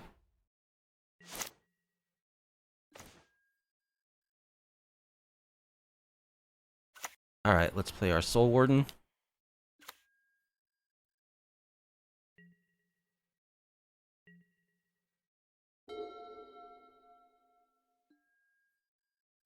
So they don't even really make constructs. They just use Urza Saga to tutor their amulets. Mycosynth Gardens.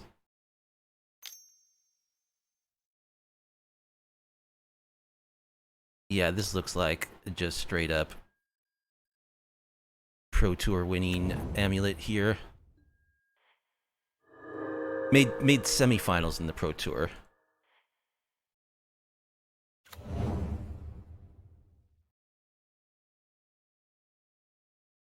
Cavern of Souls.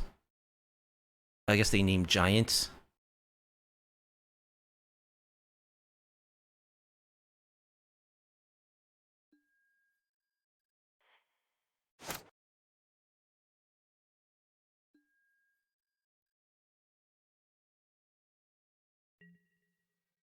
I don't think I bolt the Grazer. There's a Reckoner, but no third land. I guess I'll just play Intrepid Adversary.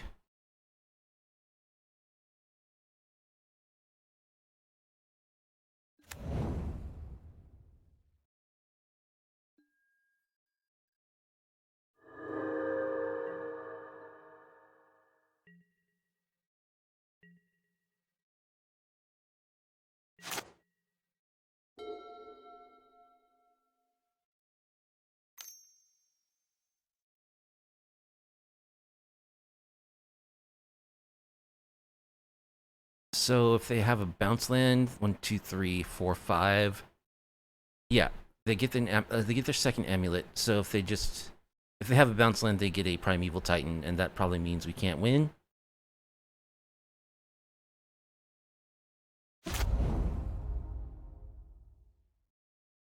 No, they went for Expedition Map. course, they can just copy the amulet whenever they need to. So they're going to map for a bounce land.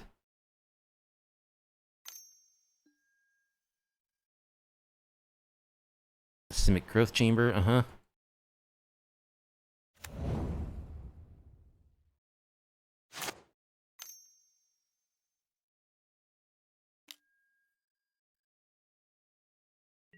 So, next turn, we're dead. Pretty much. We didn't draw land number 3 either.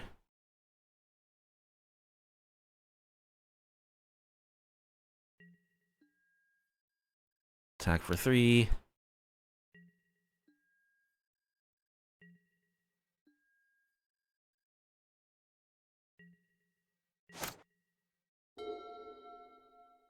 We're just gonna die right now, is what's gonna happen.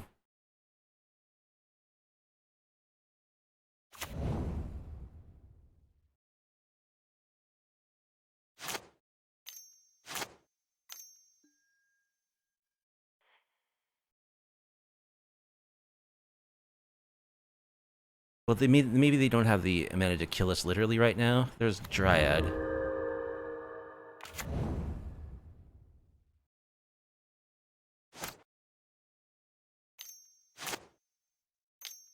I'll just scoop if they have a Primeval Titan.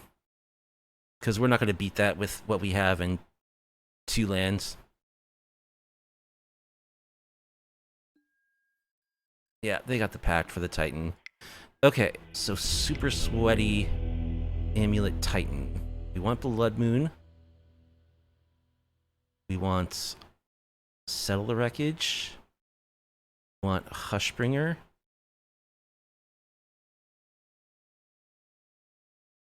I think that's it.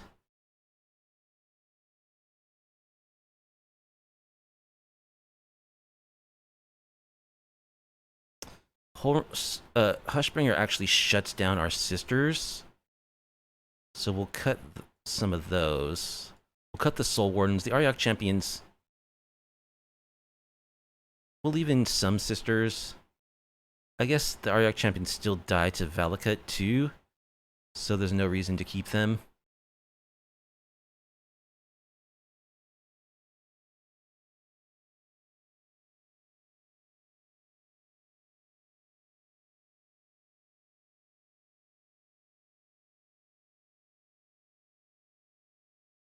Cut a Bone Crusher Giant. Yeah.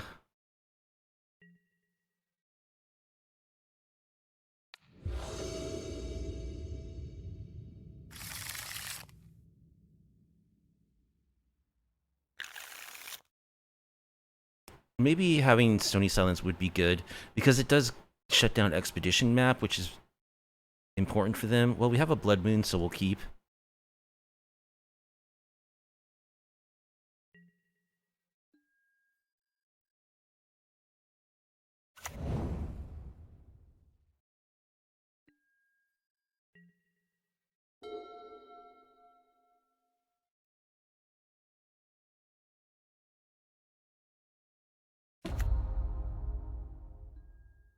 Urza's Saga. And they have an amulet in hand. That's great. It's so hard to beat them when they start with an amulet. It's just so hard. So, March of the Worldly Light? No. I mean, we do have this Blood Moon.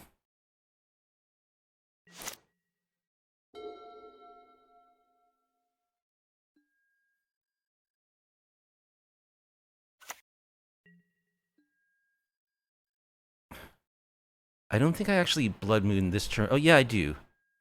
I was gonna say, I don't Blood Moon this turn because then the Saga can just tutor an Expedition map, but the Saga will die.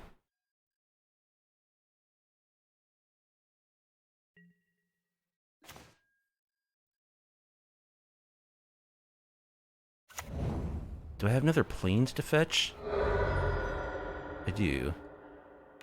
Alright, so let's Blood Moon.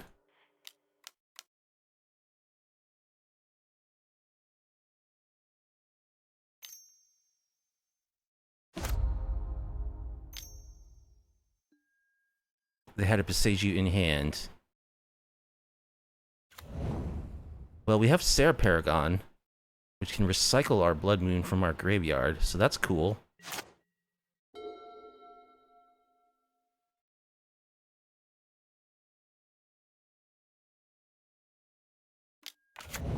They have double Amulet.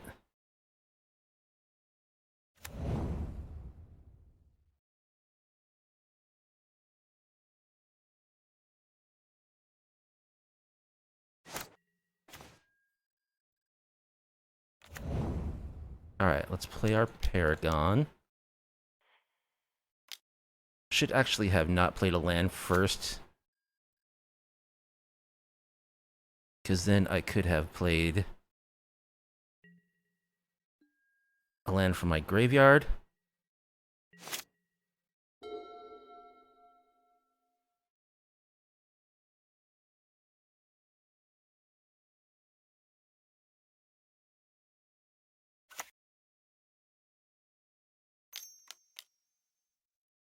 They have a Dryad.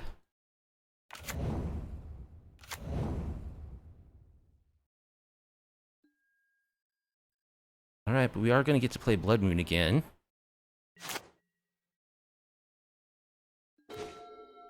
We 100% will.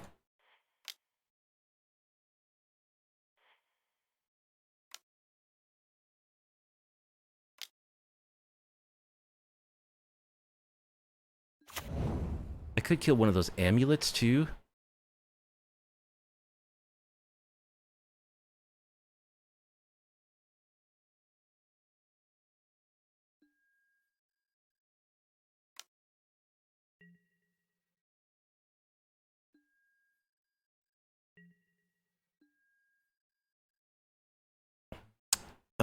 But I think I'll actually save it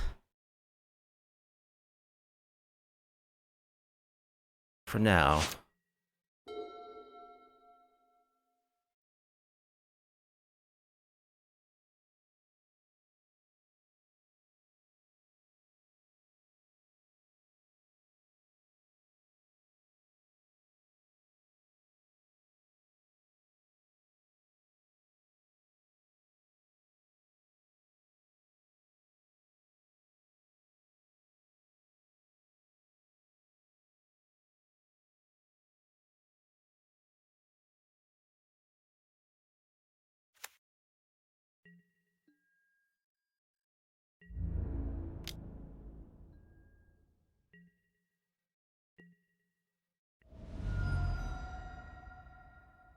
Okay.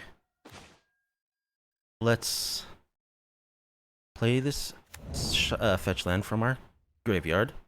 Let's play Torbrand.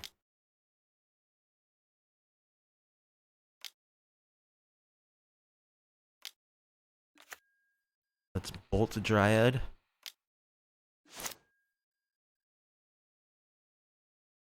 Attack with the Paragon.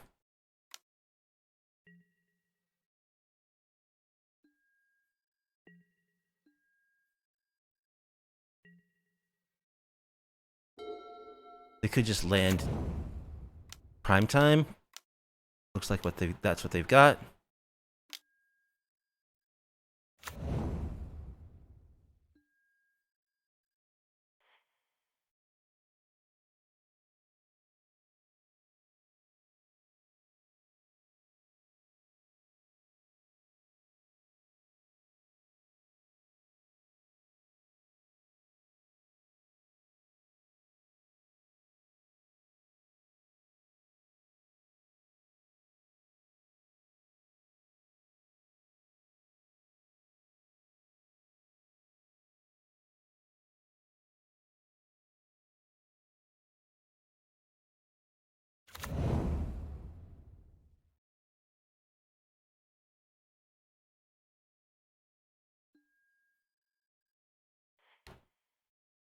So they're going to generate 4 mana here. Okay. So we can kill Primetime. 3, 4, 5. We do have to exile a white card to do so.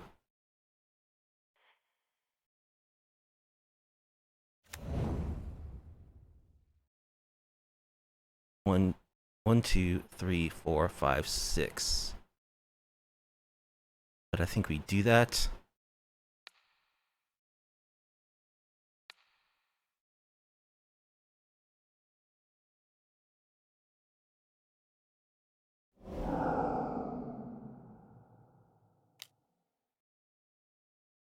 Two, 3, 4, 5,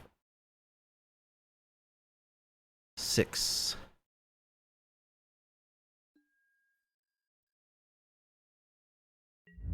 Attack for 7.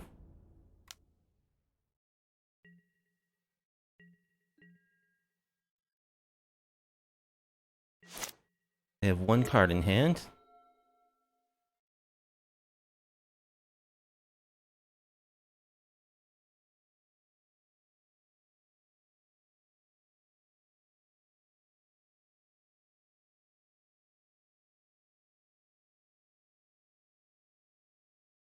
My lightning bolts is 5 damage currently. Dismember my Sarah Paragon. Okay. Just bolt you in response. Sweet. Took down one of the most busted decks. Can we do it again? I think we do want our Stony Silences.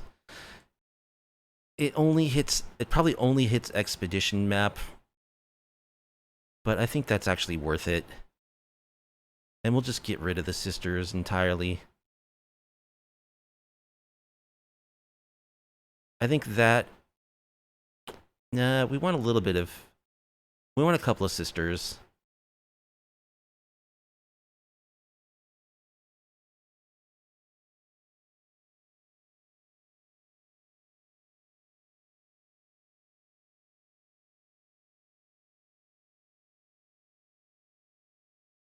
What kind of Rabs?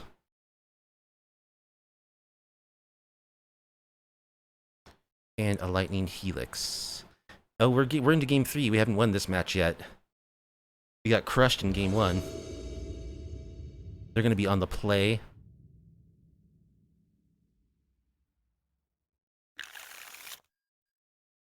They're mulling to 6.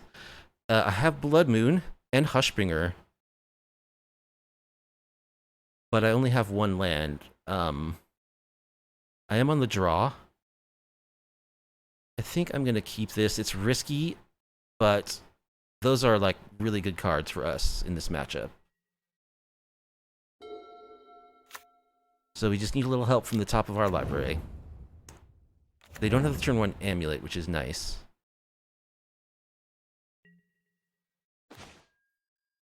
We did not draw a land turn 1. That's bad.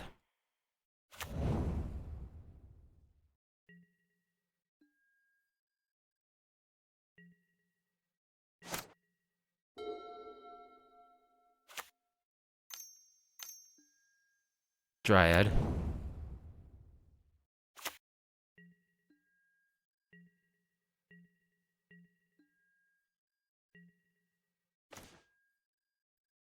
Well, sure.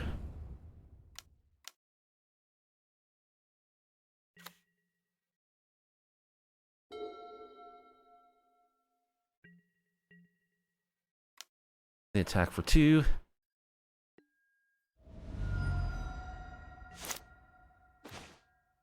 Bolts.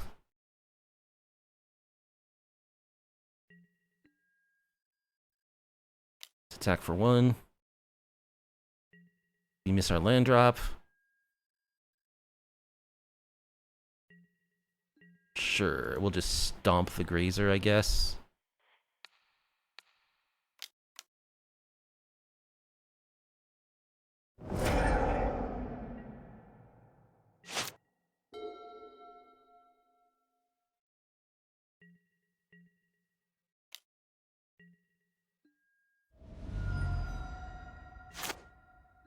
Well, they're not doing much either.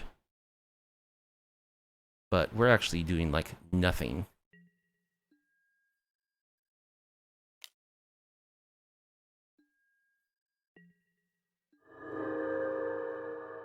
The fact that this has 4 toughness is so annoying. Slayer Stronghold, +2/+0 Vigilance and Haste.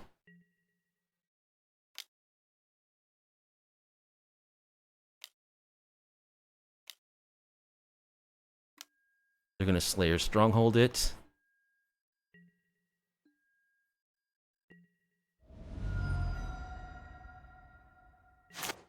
Can I draw a land, please? Thank you.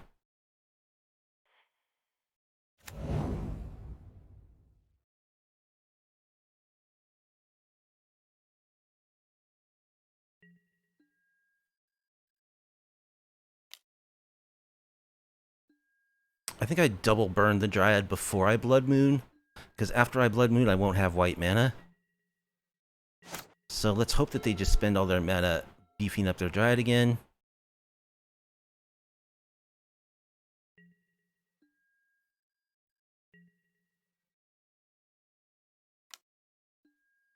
Okay. They don't, so I guess they have something else to do. No? Alright. Just double burn the Dryad.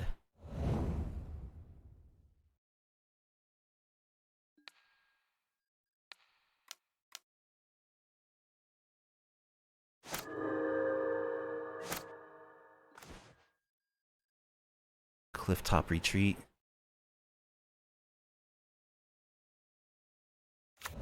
Alright, now we'll Blood Moon.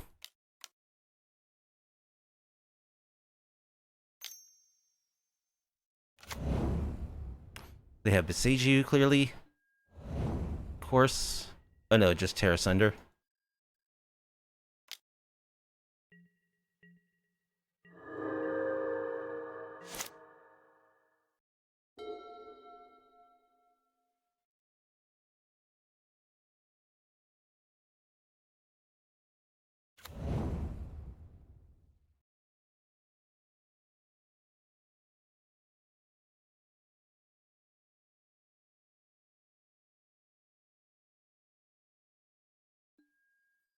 Summoner's Pact. They're gonna go for Primetime.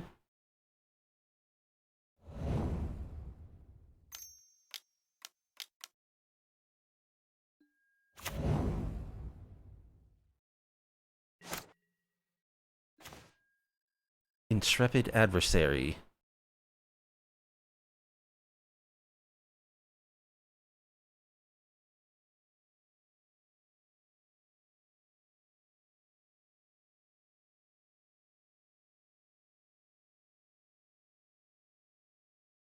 Well, we're certainly going to attack with this.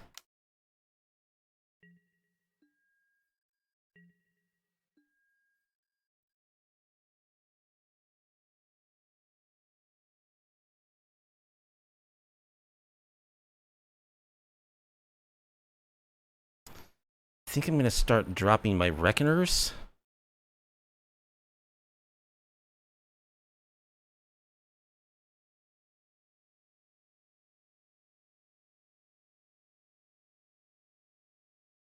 Yeah, let's get out our True Fire Captain. So if they attack, they're going to take 6 damage when I block their Primeval Titan.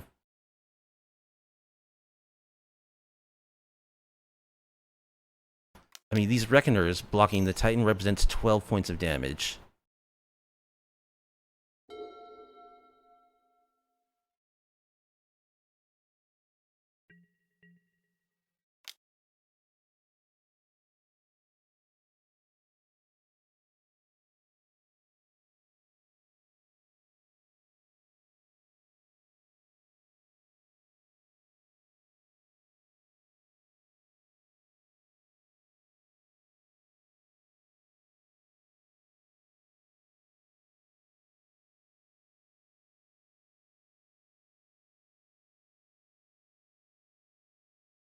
They might have, like, Radiant Fountains in their deck. That'd be annoying.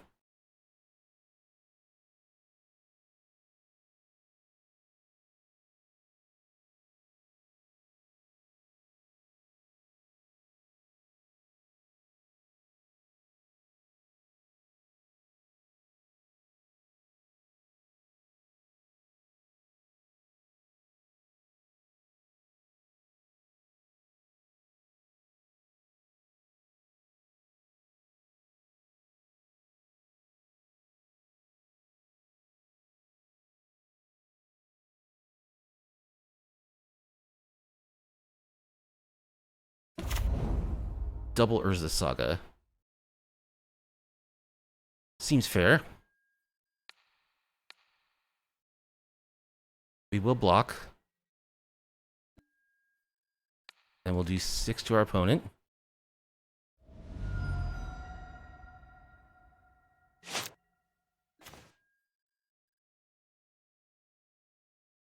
Soken-Zan.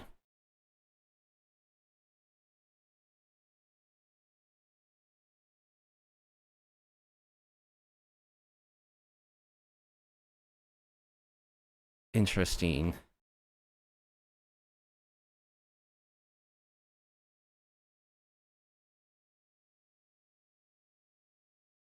I think I actually want to kick an inspired adversary.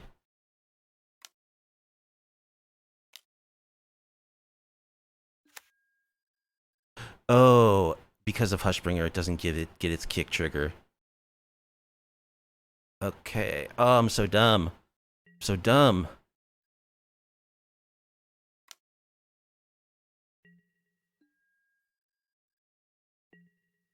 So I guess what I do then is just play another...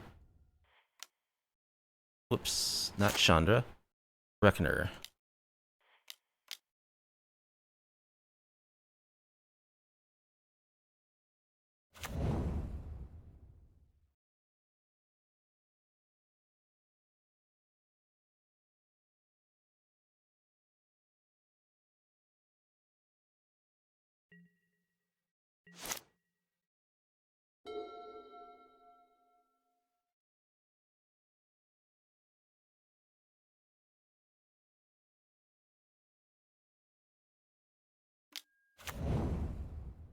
There's an amulet.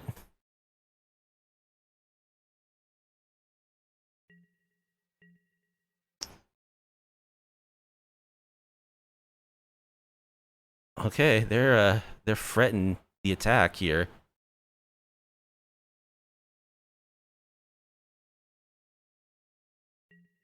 They do not attack.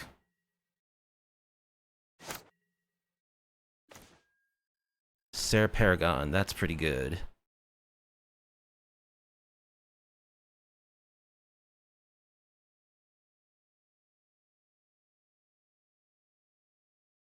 I think I go Chandra.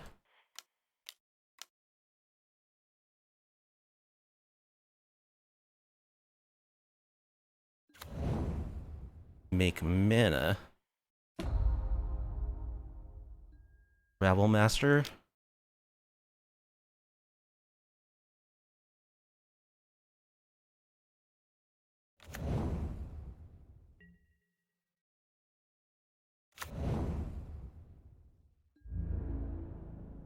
Just attack with the Hushbringer.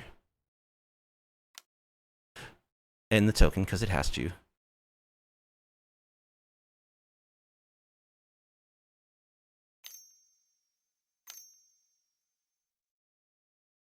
Here comes a construct. It's a 2/2.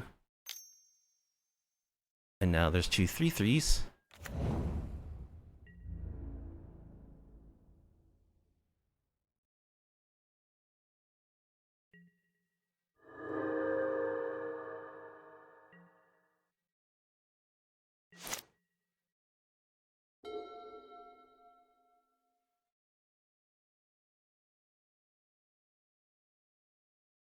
They're just going to try to win with Urza Saga, which they might very well do.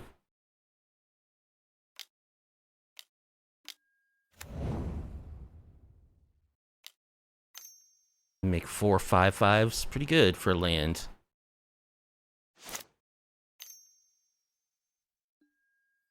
Actually, they're all gonna be 7/7s.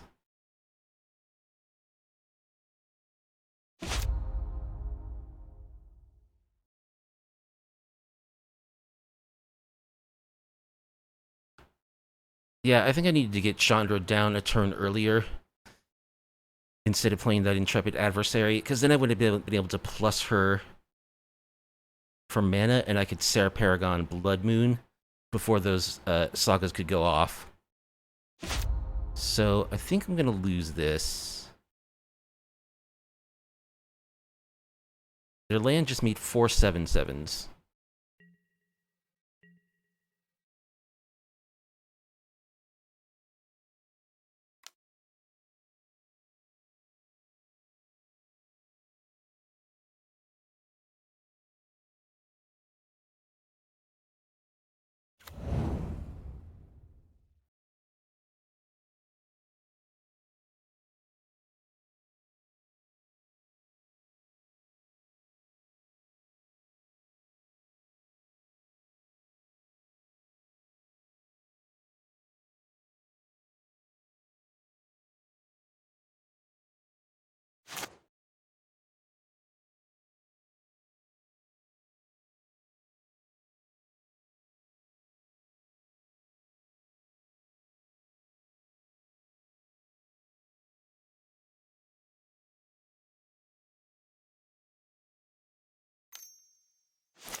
So they make a buttload of mana.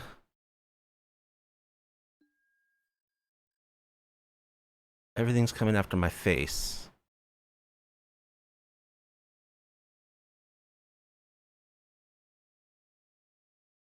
So I block a 7/7 with Reckoner.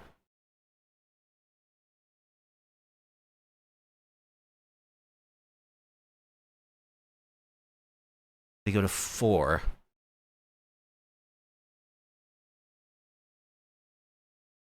1, 2, 3. I'll have 4 attackers to their 2 blockers.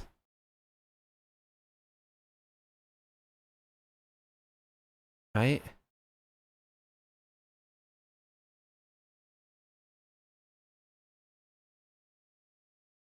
So I will get in 2 damage, and then I plus Chandra for the last 2. I think we got it.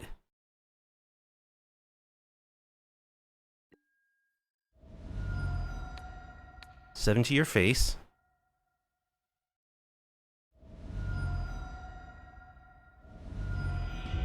What happened?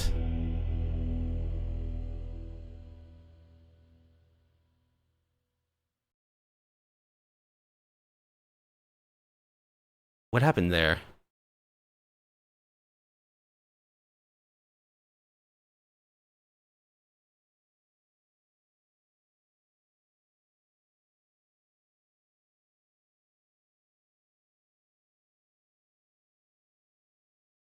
How did I die there? Oh, this has double strike. Okay, they had already activated the what's it called? Sunhome.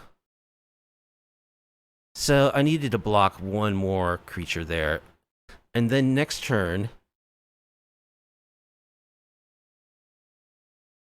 I could have won. Because if I had blocked one more creature there, I had -2, so like the Titan didn't kill me on its own. If I had blocked both constructs, I would have survived. And then on my following turn, I could have Sarah Paragoned. I could have plus Chandra for mana. Sarah Paragoned played the Reckoner back from my graveyard, and then they wouldn't be able to attack me because if they did, I would block their any of their whatever their double striking creature is, and they would die at first strike. So, okay, I missed that that they had already given double strike to their giant, but like really, we kind of won that game. Like in real life, I would never have made that mistake because I would have noticed this Titan has double strike and I would have blocked properly. And then I think the play of Sarah Paragon into Boros Reckoner would be a winning play, considering they're at 4 life too. Like top decking a lightning bolt would have been lethal. So we'll count that as like it's a loss technically, but really like we had that game won, which I'm impressed with since Amulet is such a busted deck. GG's. All right, we're against Daichi 525.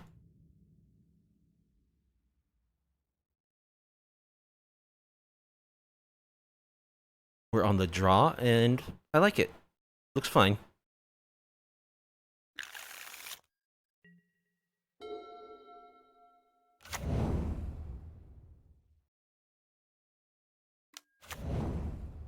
Oh boy. 8 rack. Well, this might be a fast match. We'll see. Not sure how good we are against 8 rack. Not very.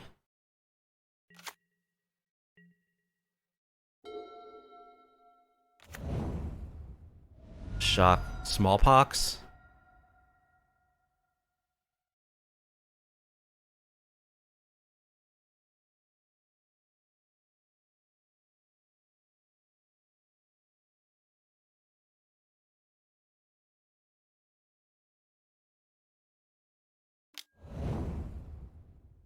Sorry, their turn 1 play was concealed.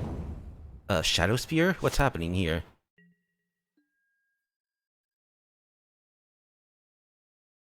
They Blood Chief's Thirst my Soul Warden and played a Shadow Spear turn 2. Okay.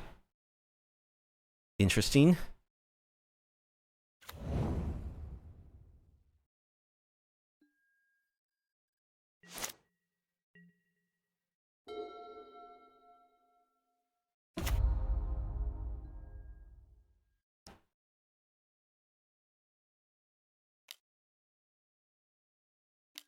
They have Urza Saga, Bloodghast.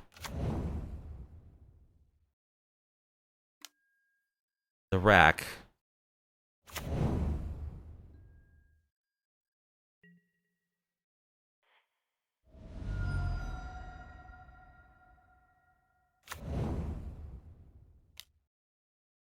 They only have 1 card in hand.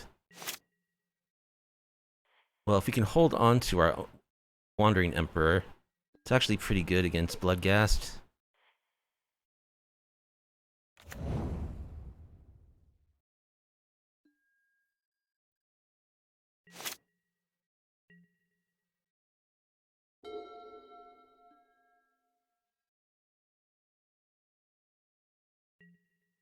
I think I just hold up Lightning Helix for their construct.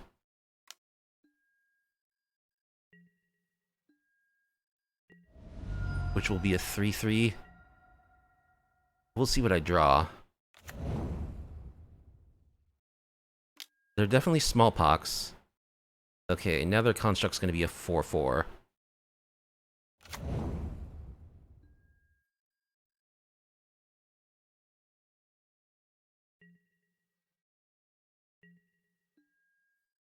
Arid Mesa.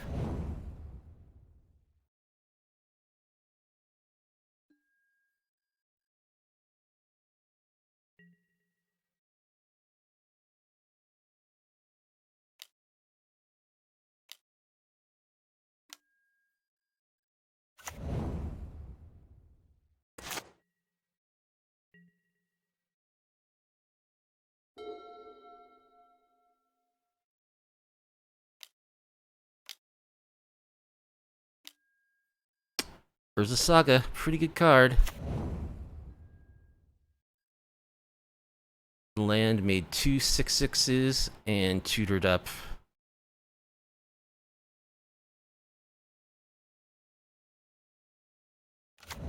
A Spell Bomb and a Pithing Needle? Oh, I didn't crack my Arid Mesa. So now they just name Arid Mesa and I lose. Okay, GG.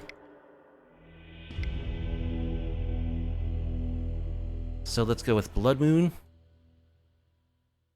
Let's go with Rest in Peace.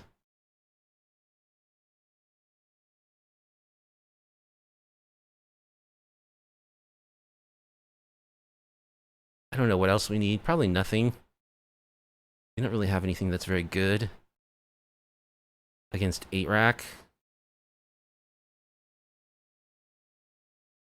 Is Pithing Needle worth it?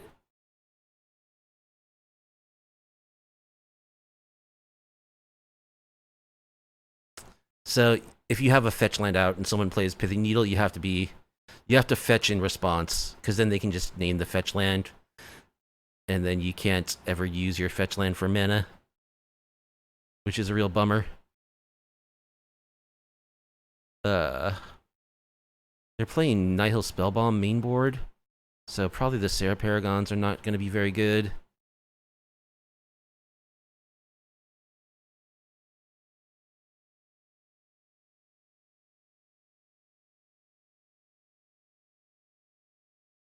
Champions are good. I like the sisters. Hushberger doesn't really do anything. Cut the captain. Cut a Bone Crusher Giant. That's really against one ring. Do we want that card?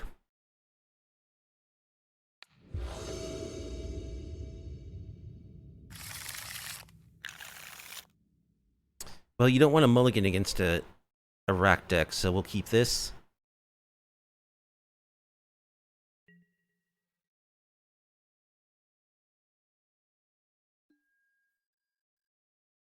Just go shock into sister.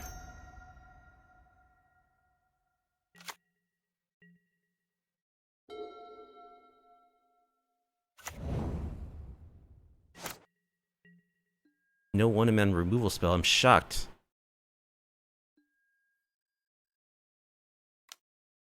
They're just gonna smallpox me.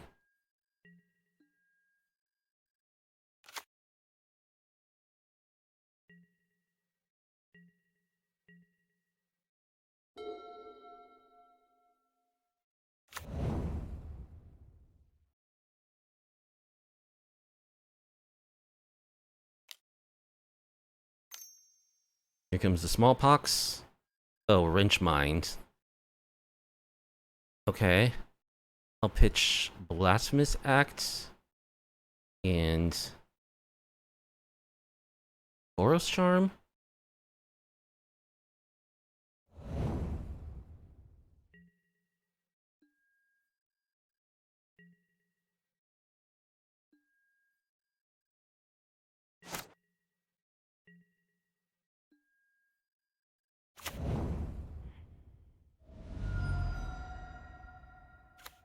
Let's play Adeline.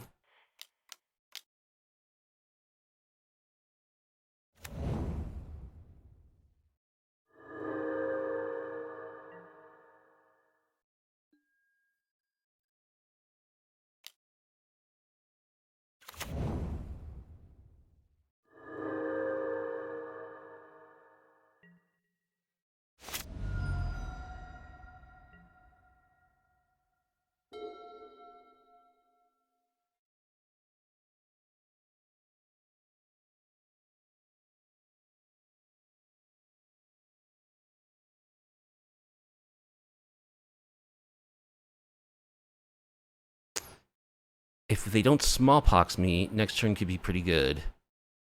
Particularly if I draw another land.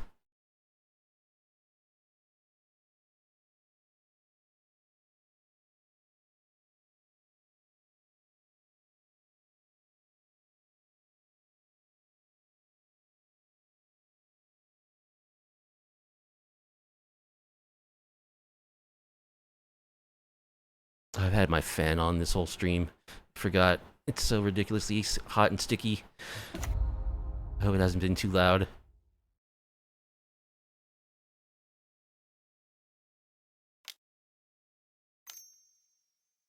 Turn it off now.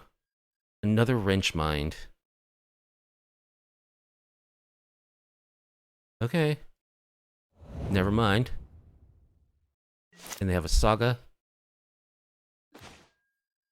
Helix.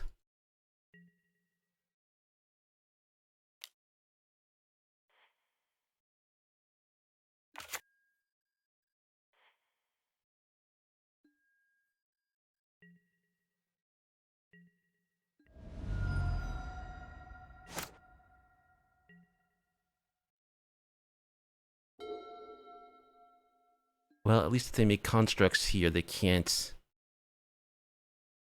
kill any of our stuff.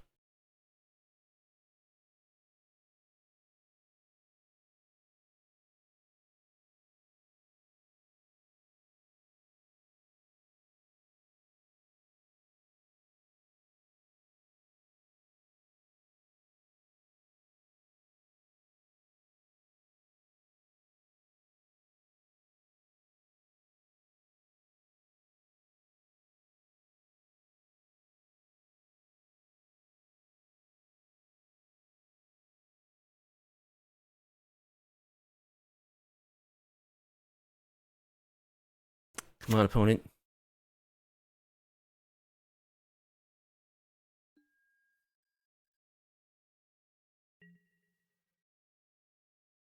Well, it's off now.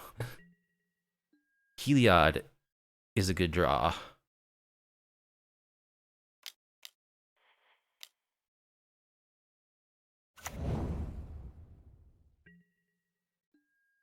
So now we can attack with everything.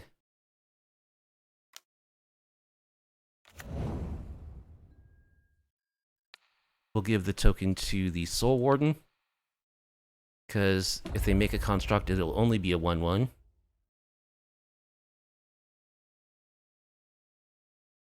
Adeline's now 5/4.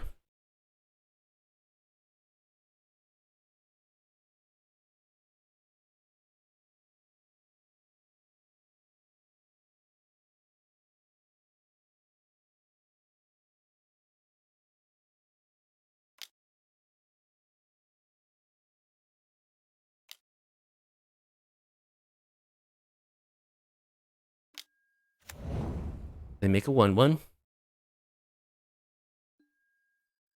I gain life. I'll give a counter to one of my tokens, I suppose.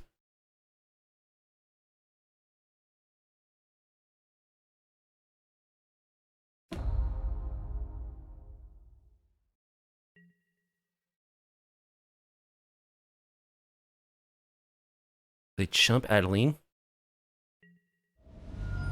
Now they could Fatal Push. They don't have it.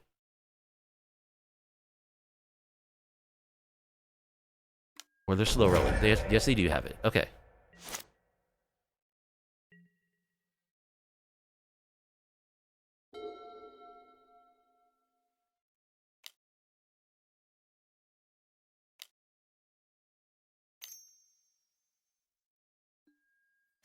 Alright, they're gonna make their construct. I'll put token on another one of my guys. Spread the love.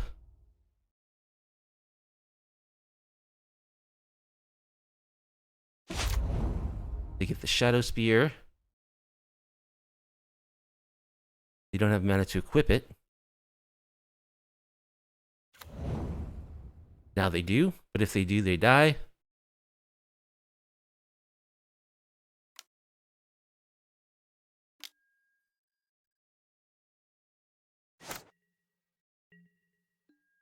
So let's Helix construct.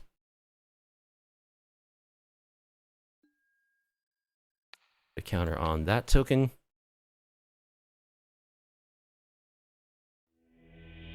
We got there. So I guess I do want Stony Silence. Actually, I think Pithy Needle is better. Because Pithy Needle can also name Urza's Saga. I can name Urza's Saga or the Shadow Spear.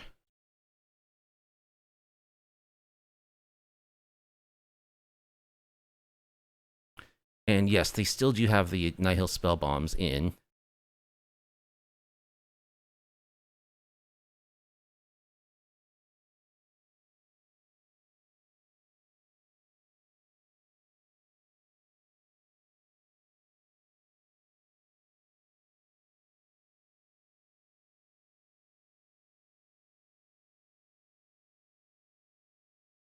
Cut a Reckoner. I think Blasphemous Act is not going to be very good because there's just never going to be a lot of creatures on the board, so I don't think I'll be able to cast it. I mean, there was that game, but in general, this is such an attrition-heavy matchup that I think Blasphemous Act is going to be too expensive. You don't mulligan against rack decks, so if I can keep my cards, this is good.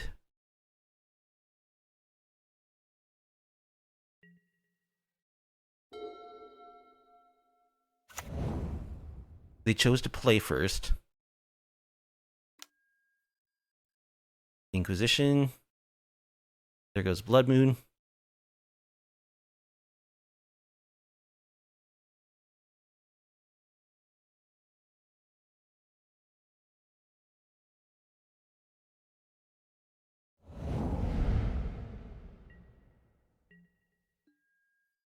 We just draw another land.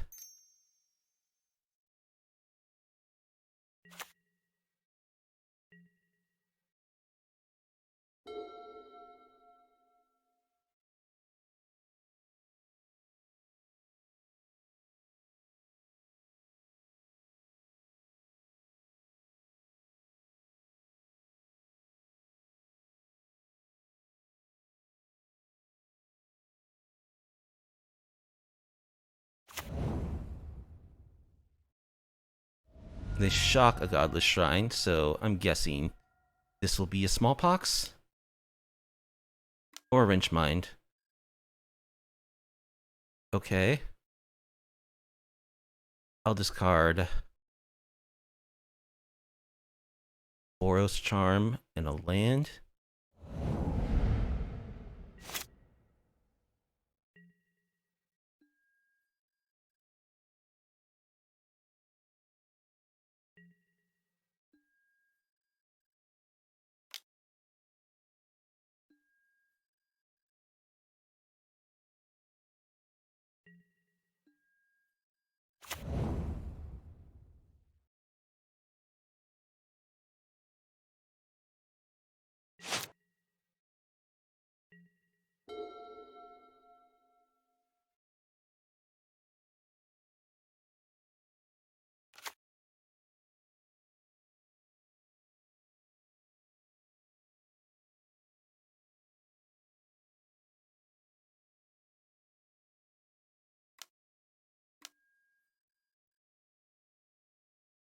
Alright, Bloodghast. Alright, I gotta turn my fan back on. It's just too hot. It's like in the oven in here, seriously. I'm sorry if it's a little noisy.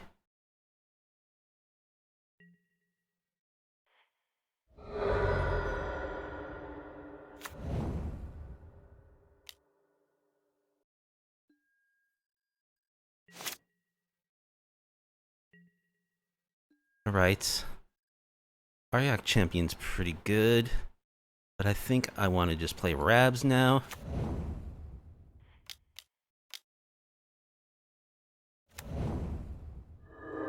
Get a stream of pressure going. And life gain. The Bloodghast cannot block.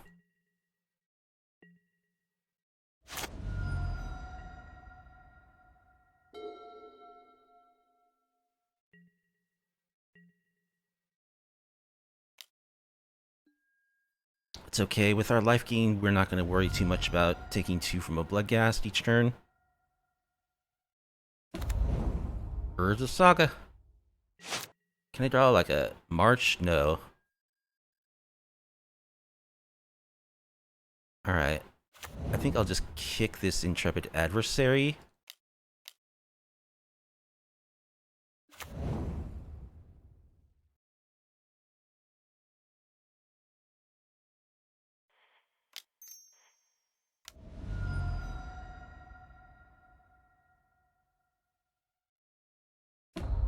So my creatures are all +1/+1.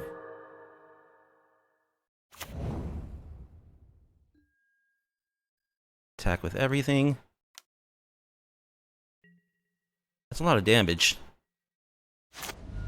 They're down to 4.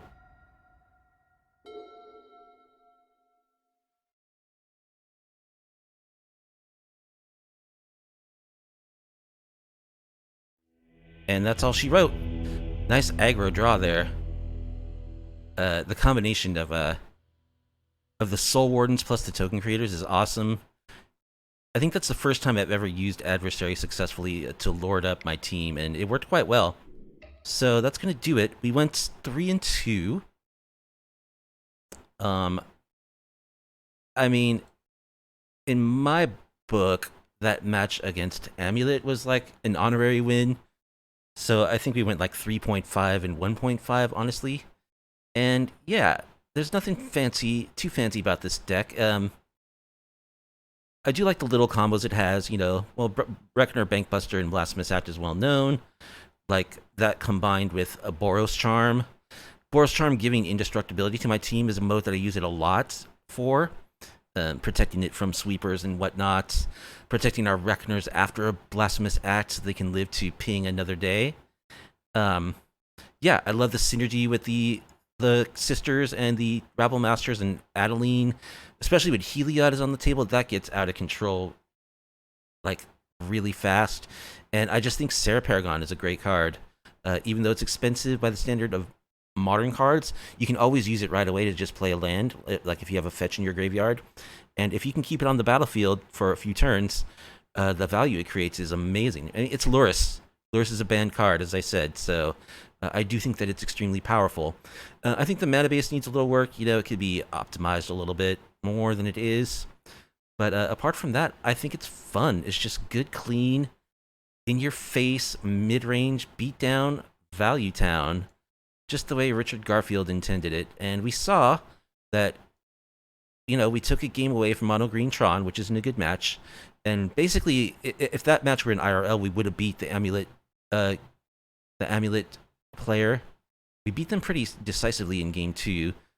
So yeah, I think the deck has some legs. It can win games, and it's real fun. I really enjoy it. This is kind of like one of my go-to decks when I like, you know, I just want to play some Magic. I don't want to spend a lot of time brewing something. I just want to play something fun, and with a lot of interesting decisions and like options. So that's going to do it for tonight. I hope you enjoyed Boros Reckoning, wrecking our opponents. If you did, if you like off-meta, off-kilter MTG content, please be sure to like the video, subscribe to the channel, leave a comment down below. I'll see you in the next MTG vid, wizards. Adios.